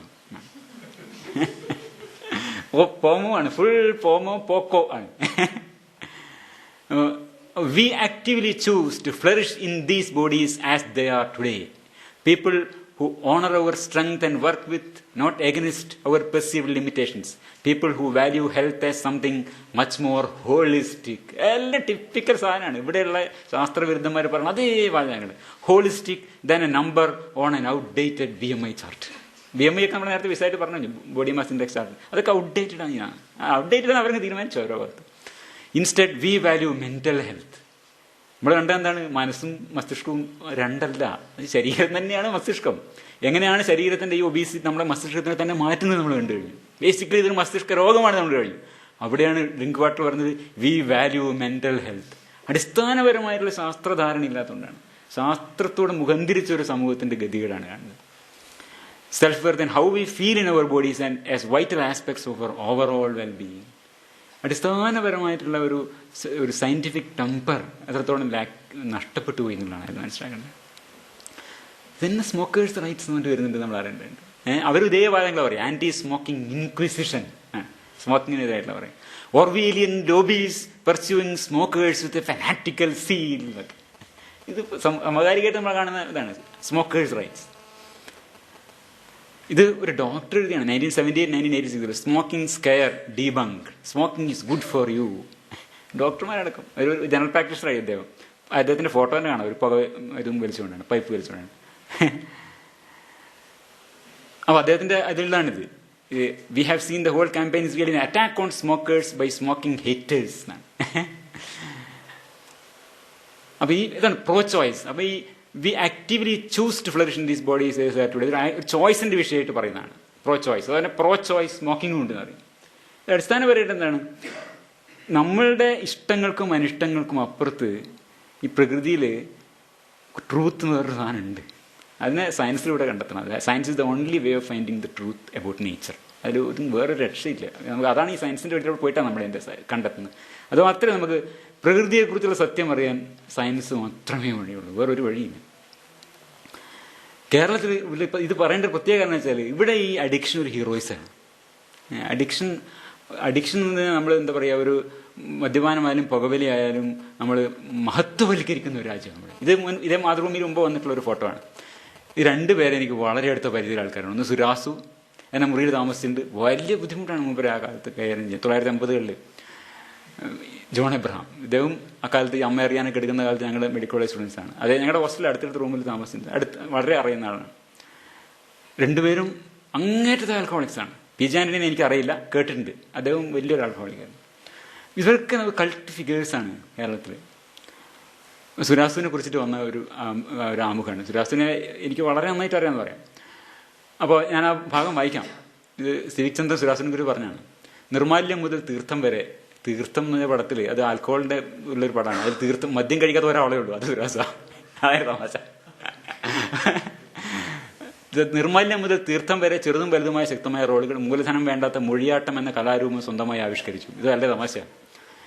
ഞാൻ കോളേജ് മാഗസിൻ എഡിറ്ററായ കാലത്ത് ഏതായാലും തീരാനായി, കുറച്ച് നേരം 2 മിനിറ്റ് സുരാസിൻ്റെ മൊഴിയാട്ടം അവിടെ സംഘടിപ്പിക്കും. അപ്പോൾ അത് കാണാൻ കുറേ ആൾക്കാർ വന്നിട്ടുണ്ട്. അതിൽ കണ്ണൂർ ഞാൻ ജനിച്ച നാട്ടിൽ എൻ്റെ ഒരു സുഹൃത്തുണ്ട്. അദ്ദേഹത്തിനായിട്ട് ഭയങ്കര ഇമ്പ്രസ്ഡായി. എന്നിട്ട് ആ നാട്ടിലൊന്ന് നടത്തണം എന്ന് പറഞ്ഞു. ഞാൻ സുരാസോട് പറഞ്ഞൊക്കെ ശരിയായി കൊടുത്തു. സുരാസോട് ചെന്നു. മൂപ്പർക്ക് ഇതൊന്നും വിഷയമല്ല. ഞാൻ പറയില്ല, ഇതൊന്നും പ്രൈമറി റീഇൻഫോഴ്സർ ഇസ് ഡ്രഗ്. സാധനം കിട്ടണം. ആൽക്കഹോളല്ല, ഒരു രക്ഷയില്ല. ശരിക്കും അവസാനം അവർ സംഘടിപ്പിച്ച് കൊടുത്തു. മുമ്പേ പറഞ്ഞിരുന്നു ഇതിന് ഇപ്പോൾ കൊടുക്കരുത്. കോളേജിൽ ഞങ്ങൾ പരിപാടി നടത്തുന്നതിന് മുമ്പ് വളരെ നേരത്തെ ഡീടോക്സിഫൈ ചെയ്തിട്ട് തൊട്ടാൻ സമ്മതിച്ചിട്ടില്ല. പക്ഷെ ഇത് ആരാധകന്മാരെ കൂടി നന്നായിട്ട് പൂശി ഈ സംഘാടകരെ പൊളിച്ച് തരും പറഞ്ഞു ഒരാൾ ഇറങ്ങി പോകുന്നു. ഒരു പരിപാടി നടന്നില്ല. കാരണം drug is the main reinforcer. ബാക്കിയുള്ള ബോട്ടൈൻ്റെ ഇങ്ങേയറ്റത്തുള്ള ഈ സാധനങ്ങളൊന്നും ബാധിക്കുന്നതേ ഇല്ല അഡിക്റ്റിനെ സംബന്ധിച്ച്. D2 receptors gone. Prefrontal cortex not working. കടമനിട്ടൊരു കൃത്യം കാട്ടാളനും തൊട്ട് അയ്യപ്പ പണിക്കരുടെ കടുക്ക വരെ സുരാസു തെരുവിൽ ഉറഞ്ഞാടി. നടനും നർത്തകനും എന്നെ സ്ഥിതി ഉപയോഗിച്ച് കവിത വായിക്കാനുള്ളത് മാത്രമല്ല അതുവരെ അന്യമായ രംഗാവിഷ്കാരത്തിന് കൂടിയുള്ളതാണെന്ന് സുരാസു പിണറായിയോട് പറഞ്ഞു. ജനകീയ സാംസ്കാരിക സ്വപ്നാധിഷ്ഠിത വിപ്ലവ കലാകൂട്ടായ്മയിലേക്കായിരുന്നു സുരാസു ഭിന്നിച്ചത്. വഴിക്ക് വെച്ച് വേദി പറഞ്ഞു സിവിക്ക് പറയുന്നു. സാംസ്കാരിക വേദിയുടെ പിൻവാങ്ങലിലൂടെ സുരാസു പൂർണ്ണമായും അനാഥനായി. അരങ്ങ് തേടി സുരാസു അലഞ്ഞു. ജീവിതത്തിലെ ചെറു കലാപങ്ങളുമായി സുരാസു തുടങ്ങി. ഈ കലാപങ്ങൾ എന്താണെന്ന് പറഞ്ഞിട്ടോ? രാഷ്ട്രീയ തെരുവുകാരെ മോചിപ്പിക്കാൻ സ്വയം തടവിലാവുക, സ്വന്തം വീട്ടിന് തീവെക്കുക, രണ്ടാമത്തെ ഭാര്യ നാടകനടിയായ അമ്മുവെടുത്തിയെ കോട്ടയത്ത് ചന്തയിൽ വെച്ച് പരസ്യമായി ലേലം വിളിക്കുക. ഇതൊക്കെയാണ് കലാപം. ഫ്രീ ഫ്രോണ്ടൽ കോർട്ടക്സ് പോയി. അരാജകവാദത്തിന്റെ അങ്ങേയറ്റത്തേക്ക്. അരാജകവാദമൊന്നുമല്ല, basically it's a brain disease my friends. അരാജകവാദം മദ്യപിച്ചിട്ട് ചെയ്യുന്നതല്ല, മദ്യപിക്കാത്ത സമയത്ത് ചെയ്യുന്നു. പലപ്പോഴും മദ്യപിച്ച് കഴിഞ്ഞാൽ അങ്ങേയറ്റം മാത്രം. അരാജകവാദത്തിന്റെ അങ്ങേയറ്റത്തേക്ക് മദ്യപാനത്തോടൊപ്പം സുരാസു നടന്നു. അതിലൊരു വാദവുമില്ല. കോട്ടയത്തെ വസ്ത്രസ്ഥാപനത്തിൽ സെക്യൂരിറ്റി ജീവനക്കാരനായി ജോലിക്ക് വരാൻ തുടങ്ങുന്നതിൻ്റെ തലേ ദിവസമാണ് സുരാസു കോട്ടയം റെയിൽവേ സ്റ്റേഷൻ അനാഥനായി മരിച്ചു കിടന്നത്. മദ്യത്തിൽ വിഷം കലർത്തി ആത്മഹത്യ ചെയ്യുകയായിരുന്നു. നോറ വാൾക്കോവിൻ്റെ ഗ്രാൻഡ് ഫാദർ, മറ്റേണൽ ഗ്രാൻഡ് ഫാദറും ഇതുപോലെയാണ് ആത്മഹത്യ ചെയ്യുക. ഒരു ആൽക്കഹോളിക്. മുപ്പര് ഒരുപാട് ഈ ആൽക്കഹോൾ ഇങ്ങനെ വിഡ്രോ ചെയ്യാൻ ശ്രമിച്ച് ഒരു ഘട്ടത്തിൽ വീണ്ടും റിലാക്സ് വന്നിട്ട് മുപ്പരോട് എന്താ പറയുക, ആത്മനിന്ന കൊണ്ട് അയാൾ ചിലക്ക് വെടിവെച്ച് മരിക്കുക. അങ്ങനെ ചരിത്രമുണ്ട് നോറ വാൾക്കോവിന്. മദ്യത്തിൽ വിഷം കഴിച്ച് ആത്മഹത്യയായിരുന്നു. പട്ടാളത്തിൽ കോർട്ട് മാർഷൽ ചെയ്യപ്പെട്ട ഒരാൾക്ക് ഒരു തുണിപ്പീടികയിൽ കാവൽക്കാരനായി നിൽക്കാൻ കഴിയുമോ? സുരാസുവിനെ പോലെ ഇങ്ങനെ ഒരു എഴുത്തുകാരൻ ജീവിക്കണമെന്നേ എനിക്ക് പറയാൻ കഴിയുമെന്ന്. ഞാൻ അതിനെ മഹത്വവൽക്കരിക്കുന്നു. ഞാൻ പറഞ്ഞാൽ അതിനെ മഹത്വവൽക്കരിക്കരുത്. ഇതൊരു രോഗമാണ് നമ്മൾ തിരിച്ചറിയേണ്ടത്. ഇങ്ങനെ മഹത്വവൽക്കരിക്കും. ഇതിനെ നമ്മൾ മോഡലായിട്ട് കാണുന്നിടത്താണ് ഈ സമൂഹത്തിൻ്റെ വലിയൊരു പ്രശ്നം. അത് എന്ത് അഡിക്ഷൻ ആയാലും ശരി. ഞാനിത് പറയാന്ന് വെച്ചാൽ ഇദ്ദേഹത്തിൻ്റെ മകൻ സ്റ്റാലിൻ ഒരാളുണ്ട്. ഞാൻ കണ്ടിട്ടില്ല, പക്ഷെ ഞാൻ വളരെ ബഹുമാനിക്കുന്നതാണ്. സ്റ്റാലിനുമായിട്ടുള്ള ഒരു ഇൻ്റർവ്യൂ ആണിത്. അപ്പോൾ അതിൽ സ്റ്റാലിൻ പറഞ്ഞ ഒരു വാചകമാണ്, ഞാൻ ഭാര്യ ജെസിക്കയോട് ചോദിക്കുമായിരുന്നു എങ്ങനെയാണ് മക്കളെ ഉണ്ടാക്കി അച്ഛന്മാർക്ക് കടന്നു കളയാൻ പറ്റുന്നത്. ഇതാണ് സംഭവിക്കുന്നത്. പ്രീഫ്രോണ്ടൽ കോർട്ടക്സ് പോയി കഴിഞ്ഞാൽ നമുക്ക് ഇത്തരത്തിലുള്ളതൊക്കെ നഷ്ടപ്പെടും. Is an emotion that is missing. It is the D2 receptor that is missing. ഒരിക്കലും സുരാസ മക്കളുമായി കണക്ട് ചെയ്യാൻ ശ്രമിച്ചിട്ടില്ല. അപ്പോൾ ഇതിൽ ചോദ്യകർത്താവ് നമ്മുടെ കേരളത്തിൻ്റെ ഈ അഡിക്ഷനെ മഹത്വവൽക്കരിക്കുന്ന കേരളത്തിൻ്റെ ഒരു ടിപ്പിക്കൽ ചോദ്യം നമുക്ക് കാണാം. കുടുംബത്തേക്കാൾ വലുതാണ് സമൂഹത്തോടുള്ള കൾച്ചറൽ റെസ്പോൺസിബിലിറ്റി. അതുകൊണ്ടാണ് വീടിന് തീ വെക്കുകയും ഭാര്യയെ വേല വിളിക്കുകയൊക്കെ ചെയ്യുന്നത്. ഒരു സമരമാണ്. എന്ന് വിശ്വസിച്ചിരുന്ന സാംസ്കാരിക പ്രവർത്തനത്തിൻ്റെ ഒരു കാലമായിരുന്നില്ല സുരാസൻ. അങ്ങനെ മനസ്സിലാക്കാൻ ശ്രമിച്ചിട്ടുണ്ടോ? അതിന് ഇയാൾ കൊടുക്കുന്ന ഒരു തട്ടുപൊളിപ്പൻ ഉത്തരമുണ്ട്. Honestly I will say it is bullshit. Bullshit പറഞ്ഞാൽ ഇപ്പം പക്ഷേ വില കൂടി സാധനമാണ്, അതവിടെ ഇരിക്കട്ടെ. I don't mind using that word, you can quote it. വ്യക്തിയെയും രാഷ്ട്രീയ വ്യക്തിയെയും എങ്ങനെയാണ് നിങ്ങൾ വേർതിരിക്കുന്നത്? എൻ്റെ ആർട്ട് ഫോം എന്തുമാവട്ടെ, പെയിൻറ്റിങ്ങോ തിയേറ്ററോ സിംഗിങ്ങോ എന്തുമാവട്ടെ, അത് പൊളിറ്റിക്കലാവുന്നത്, അത് ഇവിടെ ഏതെങ്കിലും ഡ്രാമ സ്കൂളിൽ നിന്നൊക്കെ വന്നിട്ടുള്ള ആരെങ്കിലും ഉണ്ടെങ്കിൽ അവരോടും കൂടി ഞാൻ പറയുന്നത്. എന്തുമാവട്ടെ പൊളിറ്റിക്കലാവുന്നത് പേഴ്സണൽ ആയതുകൊണ്ട് കൂടിയാണ്. ആൽക്കഹോളിക് ആവുന്നതിൽ ഒരു കലയും ഇല്ല, അതിലൊന്നുമില്ല. അത് നത്തിങ് ഇൻ ഇറ്റ്. അതിലൊന്നും ഇറ്റ്സ് നത്തിങ് ടു ബി എന്താ പറയുക, ഒരു വാല്യൂഡ്, അതിന് ബഹുമതിക്കപ്പെടേണ്ടതോ പിന്നെ ഹീറോയിസം കാണേണ്ടതോ മഹത്വവലിക്കപ്പെടേണ്ടതായിട്ട് ഒന്നുമില്ല അതിൽ. That continuity continuous in life. നമുക്കത് വേർതിരിക്കാൻ കഴിയുമോ? ഞാൻ ജൊഹാനോട് ഇപ്പോൾ കാണിക്കുന്ന പെർഫോമൻസ് എൻ്റെ റെസ്പോൺസിബിലിറ്റിയാണ്. അതാണ്. അദ്ദേഹത്തിൻ്റെ മകനാണിത്. സുരാസു അദ്ദേഹത്തിൻ്റെ മകൻ എന്ത് ചെയ്തു, സുരാസുവിൻ്റെ മകൻ അദ്ദേഹത്തിൻ്റെ മകനോട് എന്ത് ചെയ്തതാണ് വ്യത്യാസം കാണുന്നത്. ഇങ്ങനെയാണ് സുരാസുവിൻ്റെ മകൻ അദ്ദേഹത്തിൻ്റെ മകനെ കൈകാര്യം ചെയ്യുന്നത്. ഞാൻ ജൊഹാനോട് ഇപ്പോൾ കാണിക്കുന്ന പെർഫോമൻസ് എൻ്റെ റെസ്പോൺസിബിലിറ്റി. ഇത് prefrontal cortex is working. Responsibility അവിടെ പ്രീഫ്രോണ്ടൽ കോർട്ടക്സ് വർക്ക് ചെയ്യില്ല. കേരളത്തിൽ ഒരു മസ്തിഷ്ക രോഗം ബാധിച്ചേക്കാം, ഏറിയും കുറഞ്ഞ അളവിൽ. അഡിക്റ്റ് ആയാലും ഒബീസ് ആയാലും ചെറിയൊരളവിൽ നമ്മുടെ പ്രീഫ്രോണ്ടൽ കോർട്ടക്സിനെ ബാധിക്കുന്നുള്ളതാണ്. എൻ്റെ റെസ്പോൺസിബിലിറ്റി അത് എനിക്കെങ്ങനെ അവനോട് പറയാൻ കഴിയും? വളരെ ചെറിയ അളവിൽ. നമ്മളതിൻ്റെ എക്സ്ട്രീം കേസ് എടുത്ത് കാണിക്കുന്നത്, നമ്മളെല്ലാവരും സുരാസിനെ പോലെ എന്നല്ല ഞാൻ പറയുന്നത്. എനിക്കെങ്ങനെ അവനോട് പറയാൻ കഴിയും ഇതിൻ്റെ കൂടുതൽ ഉത്തരവാദിത്തത്തിനോടെന്ന്? For me it is a creative life in process. ഇതാണ് ബോട്ടൈ. ഒന്നുകൂടി ഓർക്കാം നമ്മൾ. ഇദ്ദേഹം എന്ത് ചെയ്തു? ഇത് സുരാസുവിനെ നമുക്ക് വിക്കിപീഡിയയിൽ നോക്കിയാൽ കാണാൻ പറ്റില്ല, പക്ഷെ സ്റ്റാലിനെ കാണാം. അതാണ് ഇന്ത്യ അൺടച്ച്ഡ് എന്ന് പറഞ്ഞിട്ടുള്ള ഒരു ഡോക്യുമെൻ്ററി. ഇതുപോലെ ഡോക്യുമെൻ്ററി പോലും 5 ലക്ഷത്തിലധികം ആൾക്കാർ ഇന്ത്യ കണ്ടിട്ടുണ്ട്. 50 കോടി ആൾക്കാർ കാണേണ്ട സാധനമാണിത്. ഇന്ത്യയിലെ ഈ പിന്നെ തൊട്ടുകൂടായ്മ എന്നുള്ള സാധനം ഇന്ന് നിലനിൽക്കുന്നതിനെ കുറിച്ചുള്ള ഗംഭീരമായിട്ടുള്ള ഡോക്യുമെൻ്ററിയാണ് ഈ സ്റ്റാലിൻ ചെയ്തത്. അദ്ദേഹം ചെയ്തതിൻ്റെ വളരെ അച്ഛനും മകനും ചെയ്യുന്നതിൻ്റെ വ്യത്യാസം നോക്കണം. എന്താണ് വാസ്തവത്തിൽ നമ്മൾ ഈ കേരളം നമ്മൾ ഈ വാഴ്ത്തിപ്പാടുന്ന നമ്മുടെ ഈ അഡിക്റ്റ് ഹീറോസ് ചെയ്തിട്ടുള്ളതിനേക്കാളും എത്രയോ മടങ്ങ് ഇതിൽ നിന്ന് പോകുന്ന അവരുടെ മക്കൾക്ക് ചെയ്യാൻ പറ്റും. ഒരേ ജനറ്റിക് മെറ്റീരിയൽ. അവസാനം ഇത് പറഞ്ഞോട്ടെ, ഭക്ഷ്യവസ്തുക്കളോടും മാദകദ്രവ്യങ്ങളോടുമുള്ള അഡിക്ഷൻ എന്ന മസ്തിഷ്ക രോഗത്തെ മനസ്സിലാക്കാനും ഒഴിഞ്ഞു നിൽക്കാനും നമുക്ക് ശ്രമിക്കാം. Knowledge is power, information is liberating, education is a premise of progress in every society and in every family. നന്ദി, നമസ്കാരം.